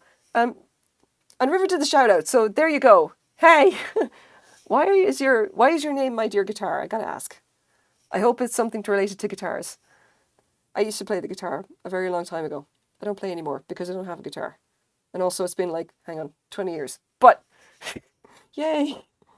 I hope you did, you're doing art. What were you drawing? What were you arting? There's no guarantee it was a drawing. I occasionally do the art, but it's mostly like the fiber art because I do crochet and stuff. But I also do the art as it relates to crochet because I draw stuff like this. And then I have delusions of drawing my emotes. I was drawing a ghost and a creepy cat. That's cool. Are we getting started early on Halloween? If so, awesome. You should continue in that vein. Because I don't think you can ever start too early for Halloween. And I think that we should start even earlier. Because, to be honest, the only way we're going to hold back Christmas from where it is right now, seeping into the rest of the months, is if we continue to go hog wild for Halloween. Yeah. Ghosts and creepy cats. Living the dream. No, I've pretensions of art. Yeah. These are prompts from last year and I finally finished them. Oh yeah, no, there you go. Excellent. Well done. Oh, stealth. Yeah, okay. Hang on. I'm actually gonna do the. Okay. I'm gonna do the. Okay, do the thing. All right, do the thing. Do the thing. Okay. Shout out. River. Okay. So right. Let's be systematic about this. Okay. Here we go. So, shout outs for people who've actually been here today. Okay, first of all, River. River is like, I think probably one of my mods. I think I have two. I think Snow Peep is another one. But anyway, River is a mod, okay? And she does cool crochet stuff and resin and things to do with tarot cards and other witchy stuff. And her entire stream is like actually competent as opposed to the half-ass shit that I do. Anyway, go follow her. She's cool. All right. And okay, no. Sand Chrome. Okay. Then there is Decrum. Plays a lot of Escape from Tarkov, which I have to say is a lot funnier than it sounds because there's the Russians in it sound weird and incredibly silly, and they talk a lot. I don't know why. Anyway, there's also like Hitmen and stuff, and you should totally follow Decrum. Decrum, what were you playing earlier? Because I don't think you were playing. I think you were playing like Hitman, because I think if you were, I would have maybe noticed. I don't know. I usually just look at the pictures. So, you know, when people come up. Super Bunny Man. Okay, there you, I have no idea what that is. Just, there you go. If you're into Super Bunny Man, he plays that. There you go. There you go. All right. And, hang on, wait. Stealth. Okay. I can do this. I totally do this. There we go. Okay. So, Stealth is playing The Witcher and also does the art. Okay. Does the good art. I think it's mostly anime art. But still does the art. So if you also do the art, you should totally go follow him. And also plays The Witcher. And Witcher is incredibly... Look, The Witcher is just an incredibly silly game. And, the Witcher game, but I play Hitman and Tarkov and Division. Yeah, there you go. Oh god, look, which is the one with the Russians? Which is the one with the guy with the American guy that talks about the bears? Because that he was talking about Russians. Was that Division or was it Tarkov? I think it was Escape from Tarkov. I want to say it was. It was the one where the whatever character you were playing.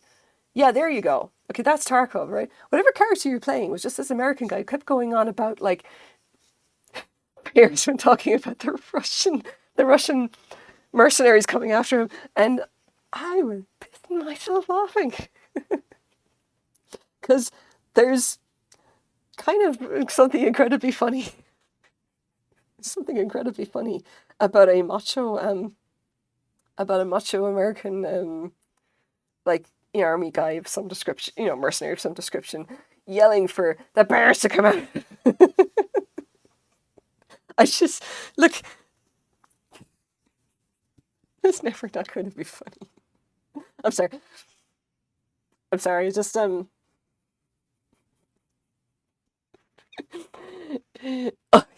just look. No, it was just because it's basically the obvious gay connotation, which I thought somebody must have seen that and decided it was a good idea to keep it in the game anyway. And I thought it was the funniest thing I'd ever heard. So I don't know. Okay. There you go. There are shout outs. And River gave you the shout out. Yeah, there we go. There you go. Guitar. River gave you a shout out. Oh yeah. I drink a lot of bubbly. Today's flavor is cherry, if you haven't seen it yet. Here we go. Fun times indeed. Can I get through this now? I need to get at least the next. It's 2. Okay. 41.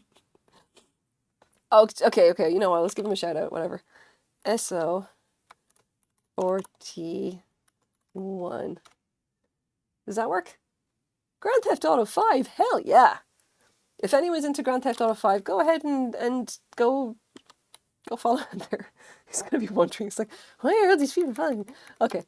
All right. So I need to get write down the next row. This is row 20. The row starts, and then we're adding 2, so it's going to be 20. 24, so that means I'm going to have 11 on either side and then 2 open blocks in the middle. 22 plus... Nope, nope, nope, nope. Nope, done it wrong. It's 10 because we're counting the end blocks. So row start is 1, open blocks is 2, the next 3, row end is 4, 24. Right, counts correct. Okay. He plays GTA or P. GTA roleplay? I did not know that was a thing. And now I'm somewhat worried because I know what the Grand Theft Auto series is like.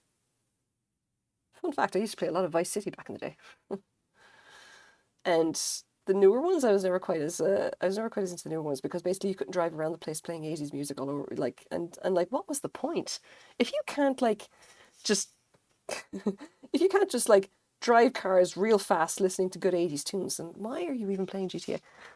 I'm gonna head to bed. Oh yeah, just yes, of course, my dear girl. Thank you so much for writing in. Appreciate it. Like have fun. I'm gonna be going to bed probably in about 20 minutes. Like I only stream for about 2 hours because that's about my attention span. It's mostly cops and robbers. That's fantastic.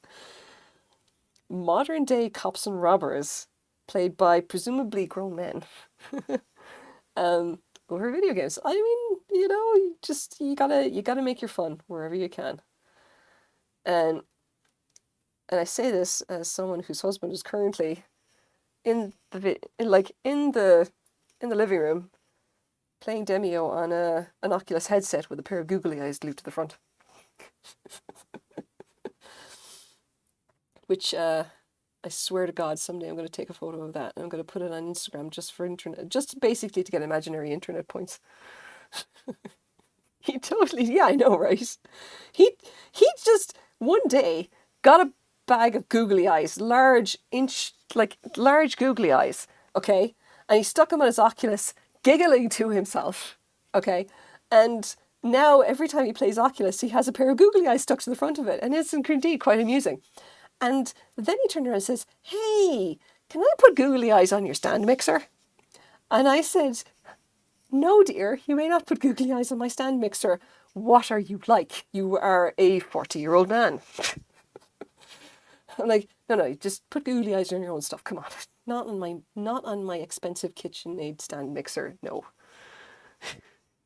Yeah, River, just you don't even have to be. Just you know what madness I'm up to. Yeah, check it. Yeah, later, Stealth. Go on.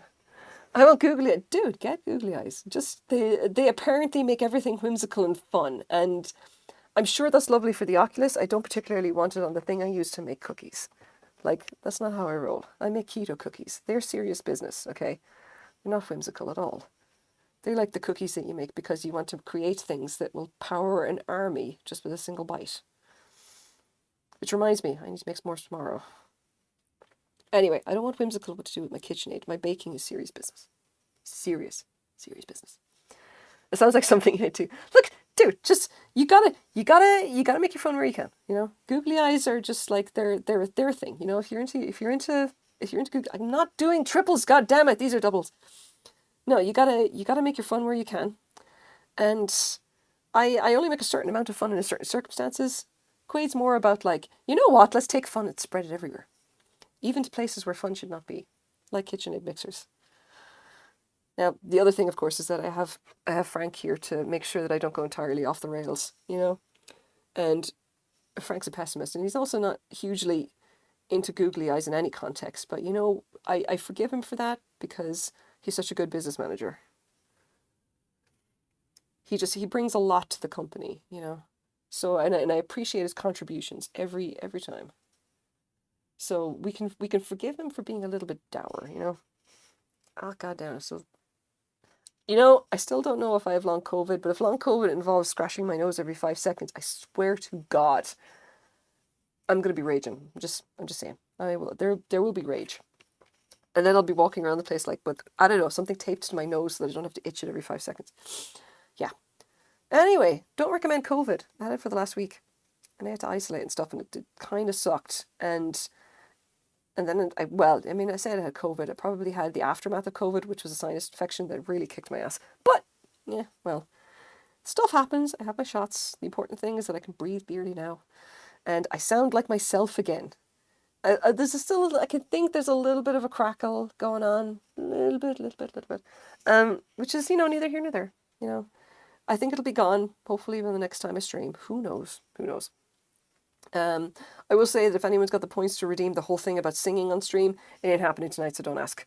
Like, I need to give myself time for my voice to come back to normal. I still sound funny. In my head, anyway. I don't know. Which is, whatever. Oh, god damn it! Ah! Screw you, nose! Nothing helps. I don't even know what to do about it. And if it turns out to be the yarn, that is going to suck. Because, like, I don't know how I can write up the pattern while saying, well, you see, I did this pattern, okay, but it turns out that the yarn makes my nose itch like a motherfucker, and I don't know if it's going to do the same to you. Like, I'm not going to make this shawl, like, again. Like, in another yarn.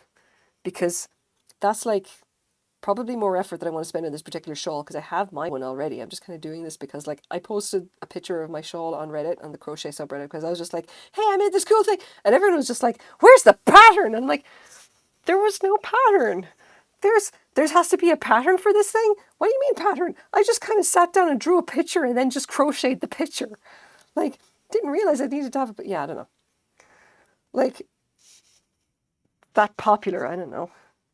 I was like, sure, yeah, drew the thing and did the thing and the Google and the thingamabobs and the googly eyes and putting the thing in the other. Yeah, not good at writing that down. But we're doing it now. We are doing it now. And hopefully we're going to put this up on Etsy and someone's going to buy it for $5. And if you know what, if I get one person to buy this for $5, I'm going to call that a win. You're a monster. How could looks just? I regret nothing. No, that's not true. I regret some things. But generally they're not crochet related. So that's okay. I mean, I regret getting my degree. Got a degree in geology and that was a waste of time. Well, I mean, do I regret? No, I kind of do. I regret getting my degree. I got it for free, so it's not really all bad because that's just how Ireland rolls. But like, I kind of regret it. Could have been doing something else with that 4 years. College was fun, and it was a great time. Not because I got anything useful out of it, because I met cool people and had a lot of fun and did a lot of silly shit. I have great college stories. Fucking fabulous college stories. I did all kinds of stupid stuff. Yeah. Oh god, like I have so many shitty and that was the early 2000s, alright? That was actually like, it's like, what do most people with it? Uncomfy silence. I love that. I just uncomfy silence. That's one of those usernames that makes you think for 5 seconds and go, okay, I get it. What do most people with geology degrees do? They go into mining or they go into academia. And I was unsuited for both, unfortunately. I ended up going back to college and I did a postgrad in modelling and numerical computing and eventually became a programmer. And yeah, so I did programming for in some form or another in technical work for about 15 years. And then 6 months ago I had a nervous breakdown, burnt out, blew my back out in 2 places and basically said, you know what, I think I need a career change. And now I design crochet stuff for a living, apparently. I'm just kind of trying, That's worth way more than $5. I mean, I don't know how to price patterns. Everyone's been selling patterns. I see patterns and they sell for $5, so I'm just like, I guess $5 is what it is. I don't know how to... Look, I think we've established by now that I'm bad at a lot of things. I mean, pretty good at crochet, okay? I'm probably pretty good at writing at this point. It'd be weird if I wasn't, because I do it a lot. Or, I mean, I did do it a lot. And I'm getting back into it now. And I do crochet a lot, so yeah, it'd be weird if I'm back at that. Like, I'm bad at the tech. I used to be good at the tech. I'm bad at the tech now because I've got brain weasels. And, they're under control, so that's okay. But, like, there's a lot of stuff I'm bad at. One of them would be pricing crochet patterns, because I really just look at the patterns that are there and go like, oh, okay, so $5 seems to be what everybody's selling them for, so, okay, I guess $5 is the price point. I don't know.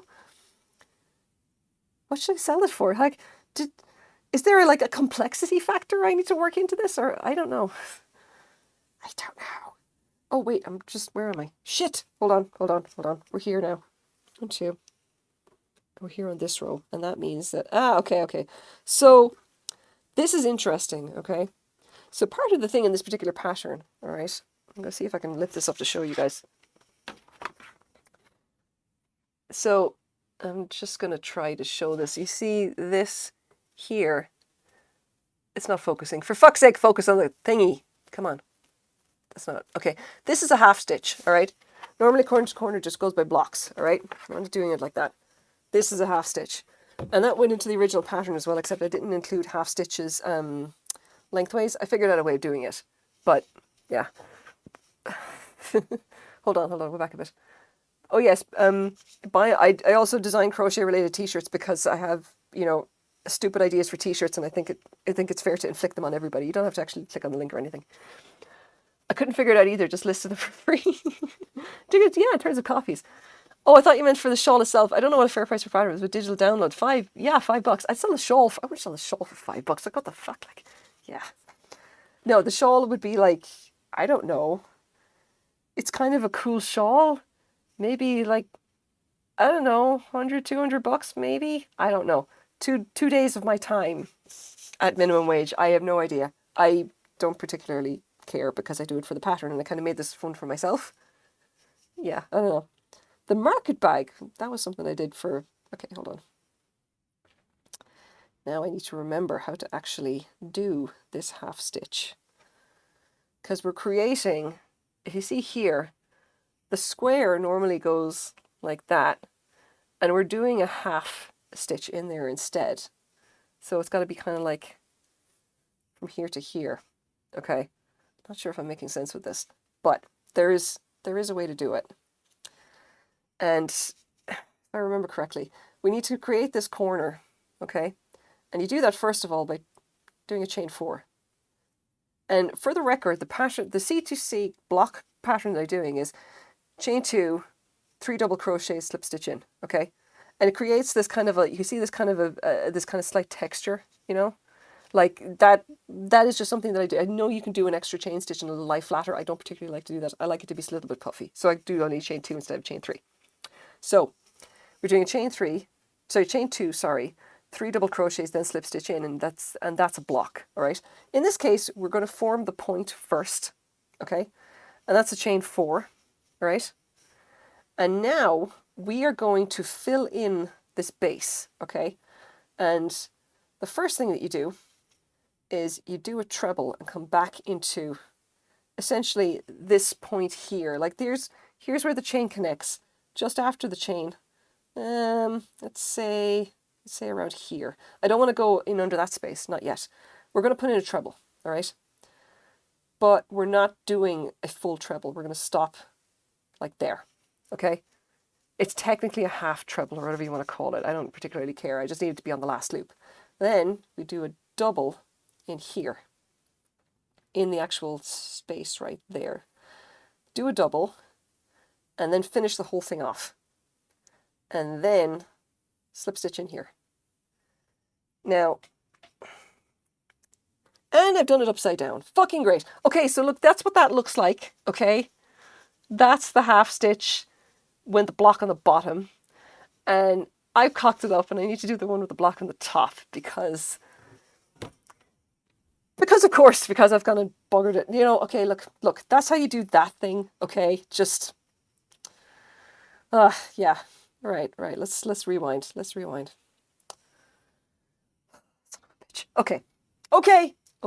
Let's try this again. Okay. So, chain 2. We're going to chain 3, all right? And then we're going to do 2 doubles in here into the same slot, like in the same gap, effectively. Chain 1, 2, 3, and then slip stitch in. And then if you actually let it go, there you go. There's the half, okay? Instead of creating a single block, we're creating half a block, which is what we want for the pattern, all right? And now the next thing, because I'm doing an open block, like this, I shouldn't actually explain this very well. I'm really sorry. I'm doing a terrible fucking job of explaining how this pattern actually works. I'm going to actually explain it, okay? this is corner to corner crochet. Corner to corner crochet is worked from the corner in diagonal rows going backwards and forwards, up like this essentially. With each block is a square, and the square is actually obviously rotated, so it's point to point, and it works like this, and you expand it going these two directions. It's called corner to corner because you work it from one corner to the next. When you get to the edge of the square that you want to do, you essentially start to slip stitch across the top instead of adding on another square, and that creates the other edge up here, okay? And that essentially continues until you've got to the size of the square that you want. You essentially just start to close it off until you get to the other point, and that is the other corner, and that's why it's called corner to corner. Now, this is going to be a corner to corner triangular square. Like, what am I saying? Triangular shawl. Oh my God, I swear I'm not stupid. I swear to God, I've got a brain, and it's almost definitely working, even though it's almost 11 o'clock at night. Anyway, this is a triangular shawl, which means that I'll be expanding until I get essentially to the last row. And on the last row, instead of doing like a block, like a square with a point that ends up like this, I'm just going to be filling in this half gap. And I'm just going to be doing it with like, I'll add in like if I'm going across like this, which I probably, well, I mean I will because I'm not working left-handed in this case. Going across, I'll just be having like slip stitch double, maybe like slip stitch single double, maybe a triple if I think I need the space, and then that's going to create the edge essentially.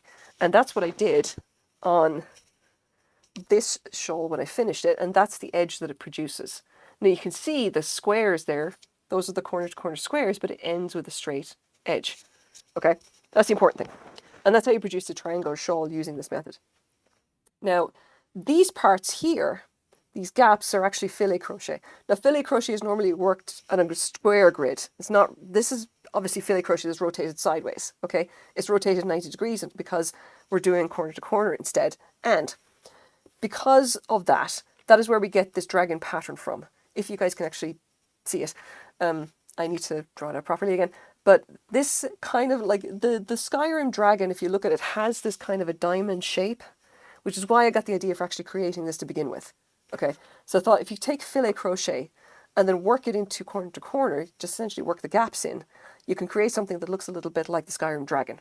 And that's where this design came from. I literally just drew this out and kind of half-ass based it on the Skyrim dragon because I thought that kind of seemed like the right thing to do it. I wanted to do a Skyrim dragon pattern, and I thought, well, how am I going to do it?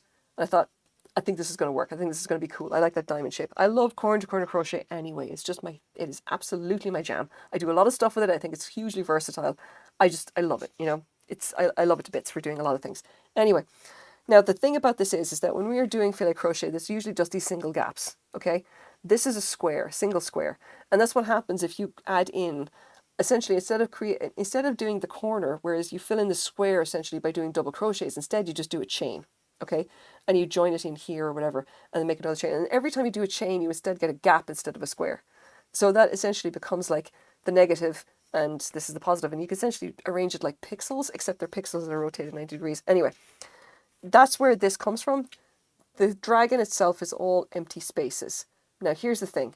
Some of these spaces are halves. They're either half that way across, or they're half like, horizontal or vertical. And I literally had to figure out like just how am I going to do the stitches in order to make this work. Okay, now the edge of his tail here has a half stitch here because I don't need the full block. I want it to be a bit more pointy, and I essentially just come up with this gap instead.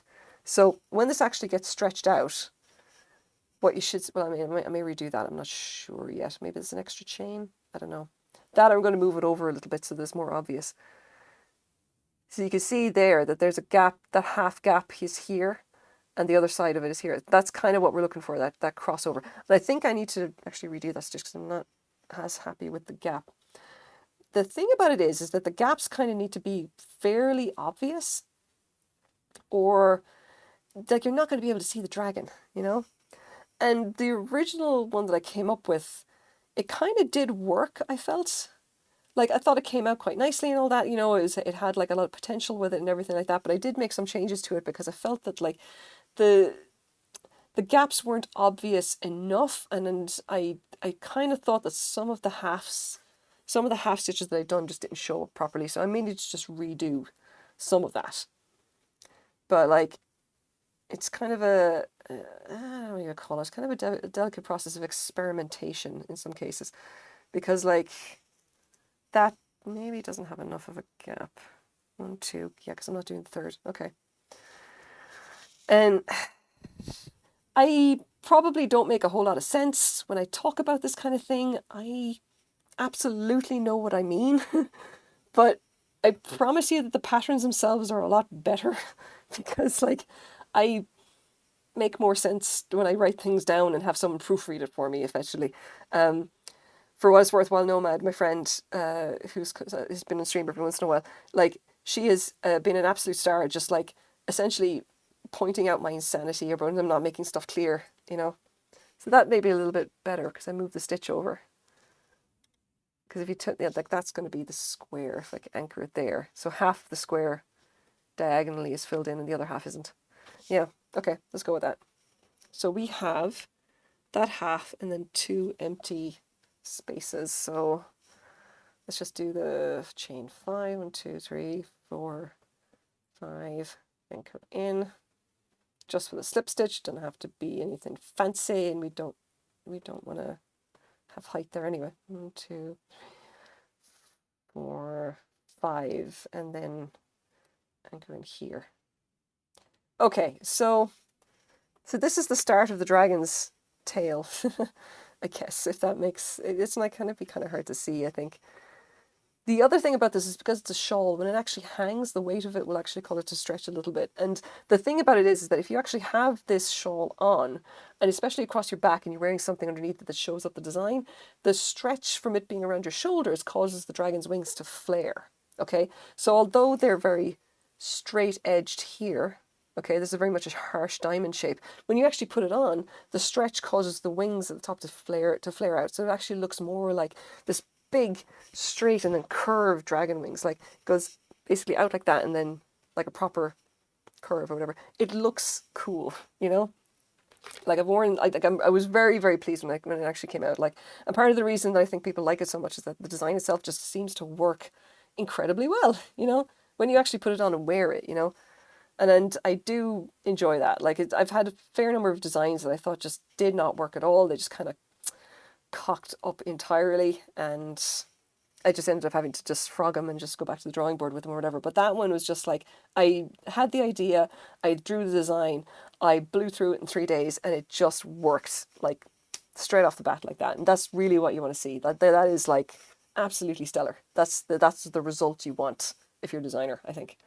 Definitely like good feeling when something comes out really, really nice or exactly as you expect. So it is just after 11, so I'm going to finish this row and then we are going to find somebody to raid, and I'm going to go and get another can of bubbly and probably go and redo a bag that I would made, because I did it in a market bag on a 5x5 grid and I want to redo it in 4x4 because I think it's going to look nicer with a smaller bag. No reason, just kind of think it'll look cool. And I don't think I have enough yarn to finish it, and I don't want to find more yarn to finish it. So I gotta use what I got. That means I'm frogging the whole thing, and we're gonna remake it into something, I don't know, something more interesting, something nicer. You know, we're gonna figure it out.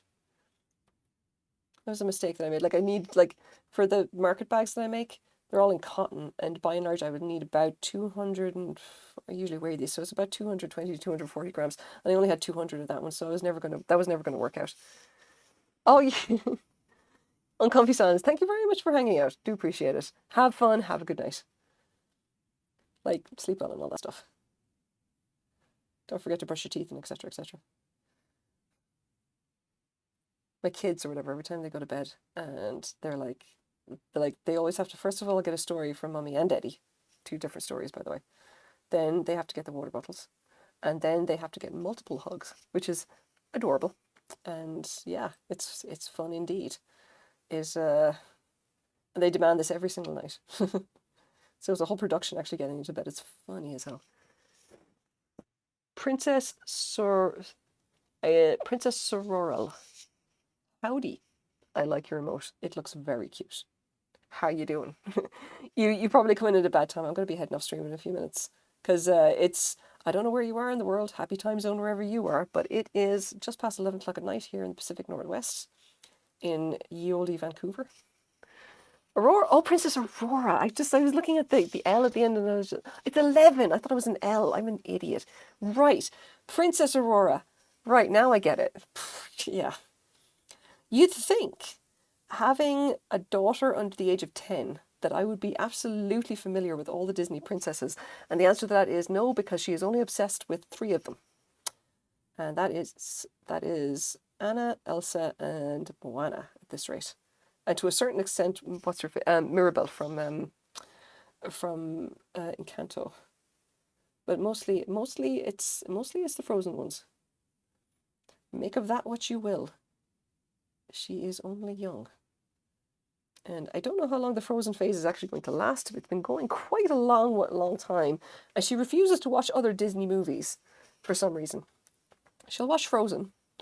And anytime I try to put on any other Frozen, like anything other than Frozen, she's just like, oh, I don't want to watch that. Aurora is actually your name. Oh my God, that's lovely. That's such a nice name.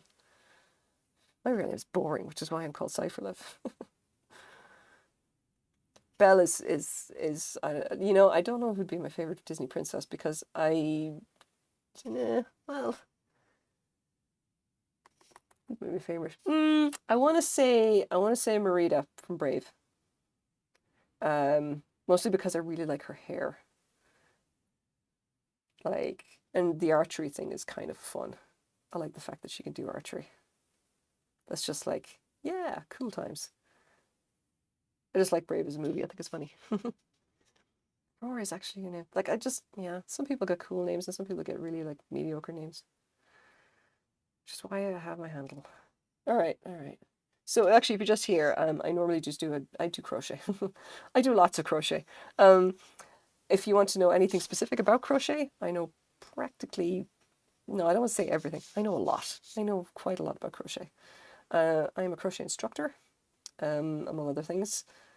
I'm also a fiber artist. Mostly what I do is crochet, funnily enough. But as an instructor, my focus is on accessibility and mobility. So I can crochet in more styles than you've ever heard of, and quite a number you probably... Well, I can crochet in every style you know, and a bunch more you've never heard of. And I think a lot about how to crochet if you have mobility issues, or how you've, like, say, for example, if you have arthritis, if you've only got one hand, that kind of thing. I look into all of those techniques and I know how to do them. You've done crochet for 11 years. That's awesome. I bet you have amazing stuff. Like, I bet you had, like, really awesome, like, projects and everything. Like, I learned crochet when I was very, very young. Is there a way that's easier for arthritis? Depends on where you've got your arthritis. Is it a particular joint? Is it your entire hands? Is it, let me think. Like, is there a particular joint or particular motion that causes issues specifically? If it's only in one hand and not the other, you may find that doing one-handed crochet is the best way to do it. If it is in a particular joint, I would have to actually see you crocheting because, like, there's more ways to crochet than you can conceive of, you know? I started as a kid, so my oldest I was kind of just talking. I know, right? Like, I learned to crochet. My grandmother and my godmother taught me when I was like 8, you know? The first time I did it was terrible. Yeah. I've been doing it a long time, but I didn't do it a lot I used to be a senior programmer, and when I was doing that, I didn't do a whole lot of crochet. I do it a lot now because I've decided to make it my job, basically. But yeah, no, if you do, for things like arthritis, it depends on where it is in the joints and what motions it's actually screwing you up. Like, if it's your wrists specifically, it depends on which wrist, okay? If you know right-handed styles, pen grip is generally a bad choice. Like, pen grip like this essentially demands too much flexing there. If you actually want to crochet for good ergonomics, there are a lot of stuff that you can actually you're going to find a lot of stuff about it. As far as I'm concerned, whatever way you do it really depends on the person more than it does. Pen grip generally doesn't work for a lot of people, so that's really out. You should really look to essentially keep the movements as small as possible, and whatever movements you make sure you're not going to the extremes of motion. As in, like, if the motion requires your hand to be back like that, such as if you're doing pen grip like that, okay, then that is not a good choice, because that holding your wrist like that a lot is not going to be good for you. Like, it's not good really for anybody. I don't think people holding their hands like that is a lot. And the thing is that if you actually use a pen, you don't hold a pen like that if you're right-handed. Your hand is down because the crochet, like, your pen is down. The pen point is down. Crochet hook is not down like that. Our crochet hook is held up. All right? That's a problem. So don't use pen grip. Knife grip with your hand like that generally is a good choice for everyone. If you're right-handed, that's great. If you're not right-handed, it works easily as well for the left side. You holding it down and like that is pretty good. Some people, I think, find the rotational movement here is a bit much. There is some stuff that you can do for that if that's where it's going to hurt you. The top of my hand, sometimes it's mostly the muscle that gets injured when you get tennis elbow that hurts and travels to my pinky. Oh, I see. So you're like, oh, you're left-handed. Okay. So yeah. So left hand, I do left-handed crochet as well. So I'm saying it's probably, hold on, I'm actually going to get my other project here a second. There we go. And where's my hook? There we go. So I do actually have a channel point redemption for doing left-handed crochet, and when I do it, I essentially just swap to this blanket instead. Yeah. I'm left-handed, so I hold it like a left-handed writer does. Yeah, okay, hold on a second. So let's see. You would be this left-handed pin grip. All right, hold on. This is all tangled up now. Oh, there it is. Okay, let's see. Okay. Just run it back a little bit here. Let's see. You see, the thing is that it depends on how you do it. Like for example, this is knife grip, okay? Knife grip with left-handed crochet, and it's fairly straightforward. The thing is that there's that rotational movement, okay? If that rotational movement is an issue, I think it held it, you're saying it usually best. Yeah, let's like that knife grip. Knife grip held loosely is generally the easiest way to do it. You're gonna check it. Yeah, look, it's just this honestly works it works a lot for almost everybody, which is why I think a lot of people do teach it, you know. I wouldn't say it's best for everybody because that rotation is going to be an issue for someone. And if they're holding the hook too tightly, that can be an issue as well. And there is a problem as well with grip. Like if your fingers are hurt, or if your fingers are you know, damaged, or you can't grip there, then knife grip is going to be tricky. If you don't have the use of your thumb, knife grip is going to not work at all. You know, this requires you to have the use of your thumb because you're holding it there.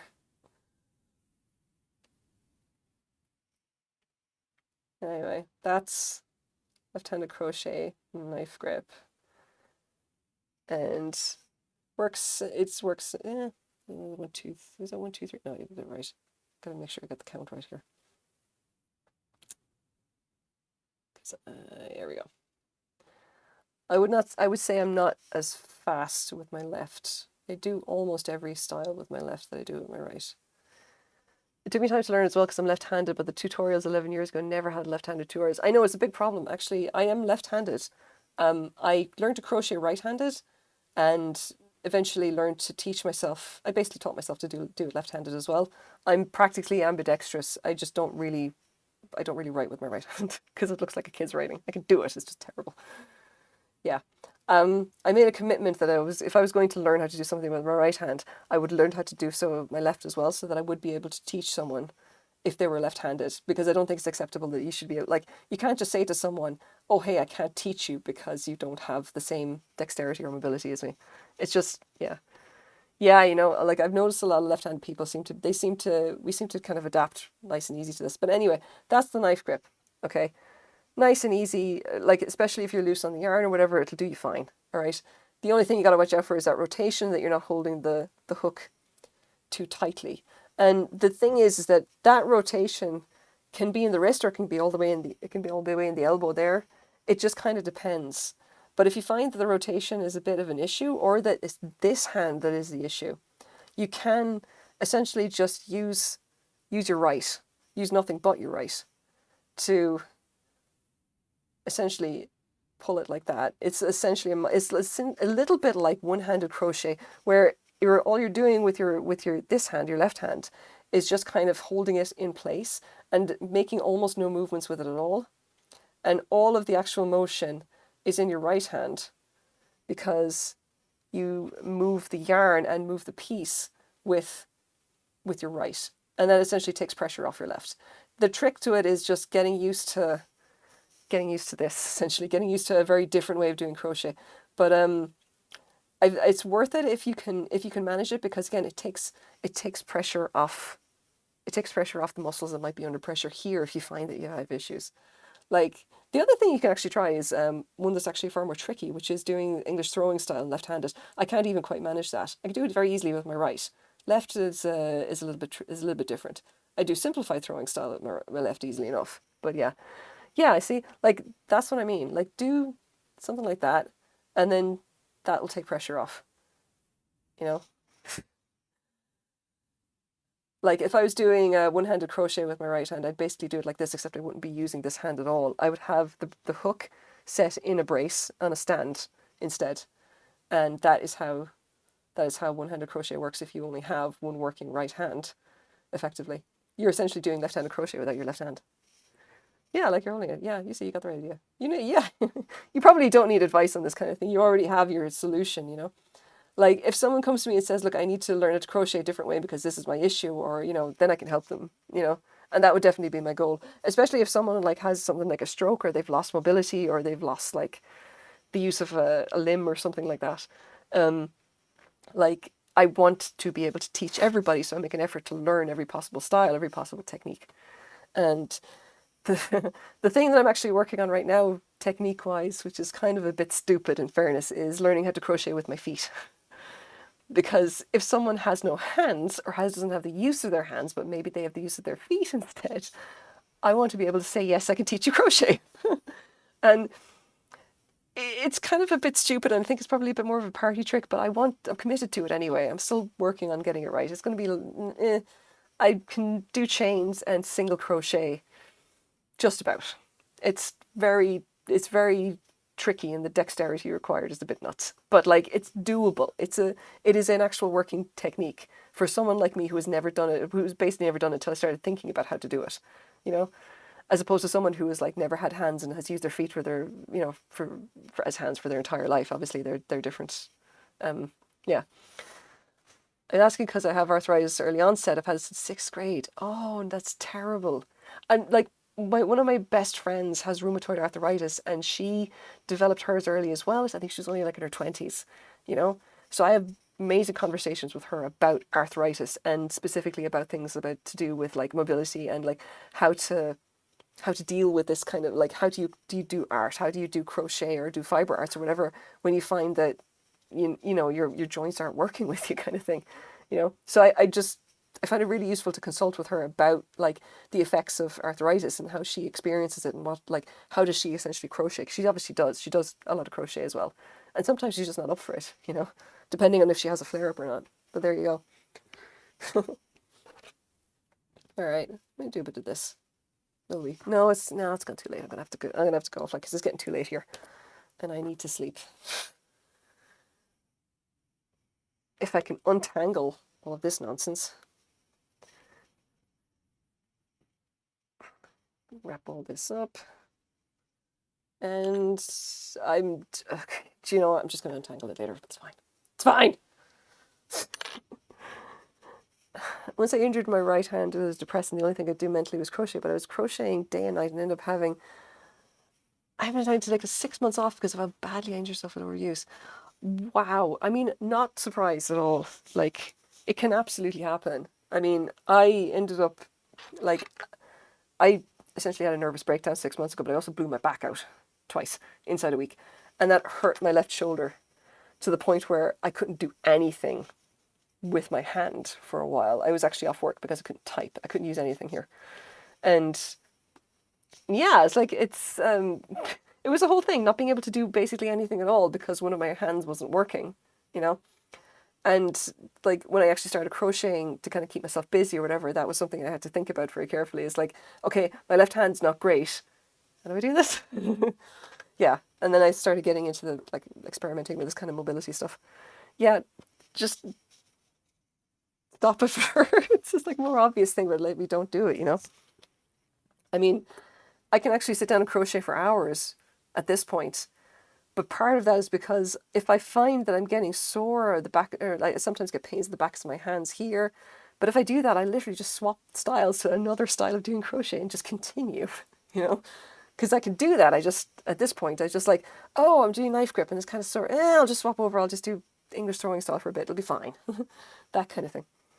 So it's very useful knowing other crochet techniques, even if you're completely like, even if you're entirely like, if you have all of your mobility, if you have normal mobility and you're not like injured in any way. Yeah. I thought of learning to crochet with my left hand for fun, but I'm dyslexic. Well, you do what you can. You're not obliged to learn something you can't do. Okay, listen, let's see who we can raid. Let's see who's online. If Snow is online, I'm totally going to go and raid her again. Let's see. Ah, she's back. Right. Okay, so Snow Peep is a friend of mine. She usually does a little bit of late streaming, so she might be on for, let's say, another hour. So we are totally going to raid her. And I'm going to guess about how to... Did I raid Snow Peep? Is that how that works? I think. Okay. Anyway, you guys should totally give her a follow if you're there, okay? Because she's a very cool person, first of all. She's very nice. Her community is really cool. I hang out in her stream a lot. I really, really like her. She was on earlier and I was hanging out in her stream as well. And I was like, oh, okay, I gotta go now. I'm gonna go do my own stream for 2 hours and then I come back and then, yeah. Okay. Anyway, she's doing machine embroidery, I think, and something else, but mostly machine embroidery. Anyway, we should just totally go see what she's doing now. It'll be fun, I promise. Okay. How does this work? There we go. Oh yeah, also mature audiences, etc., etc.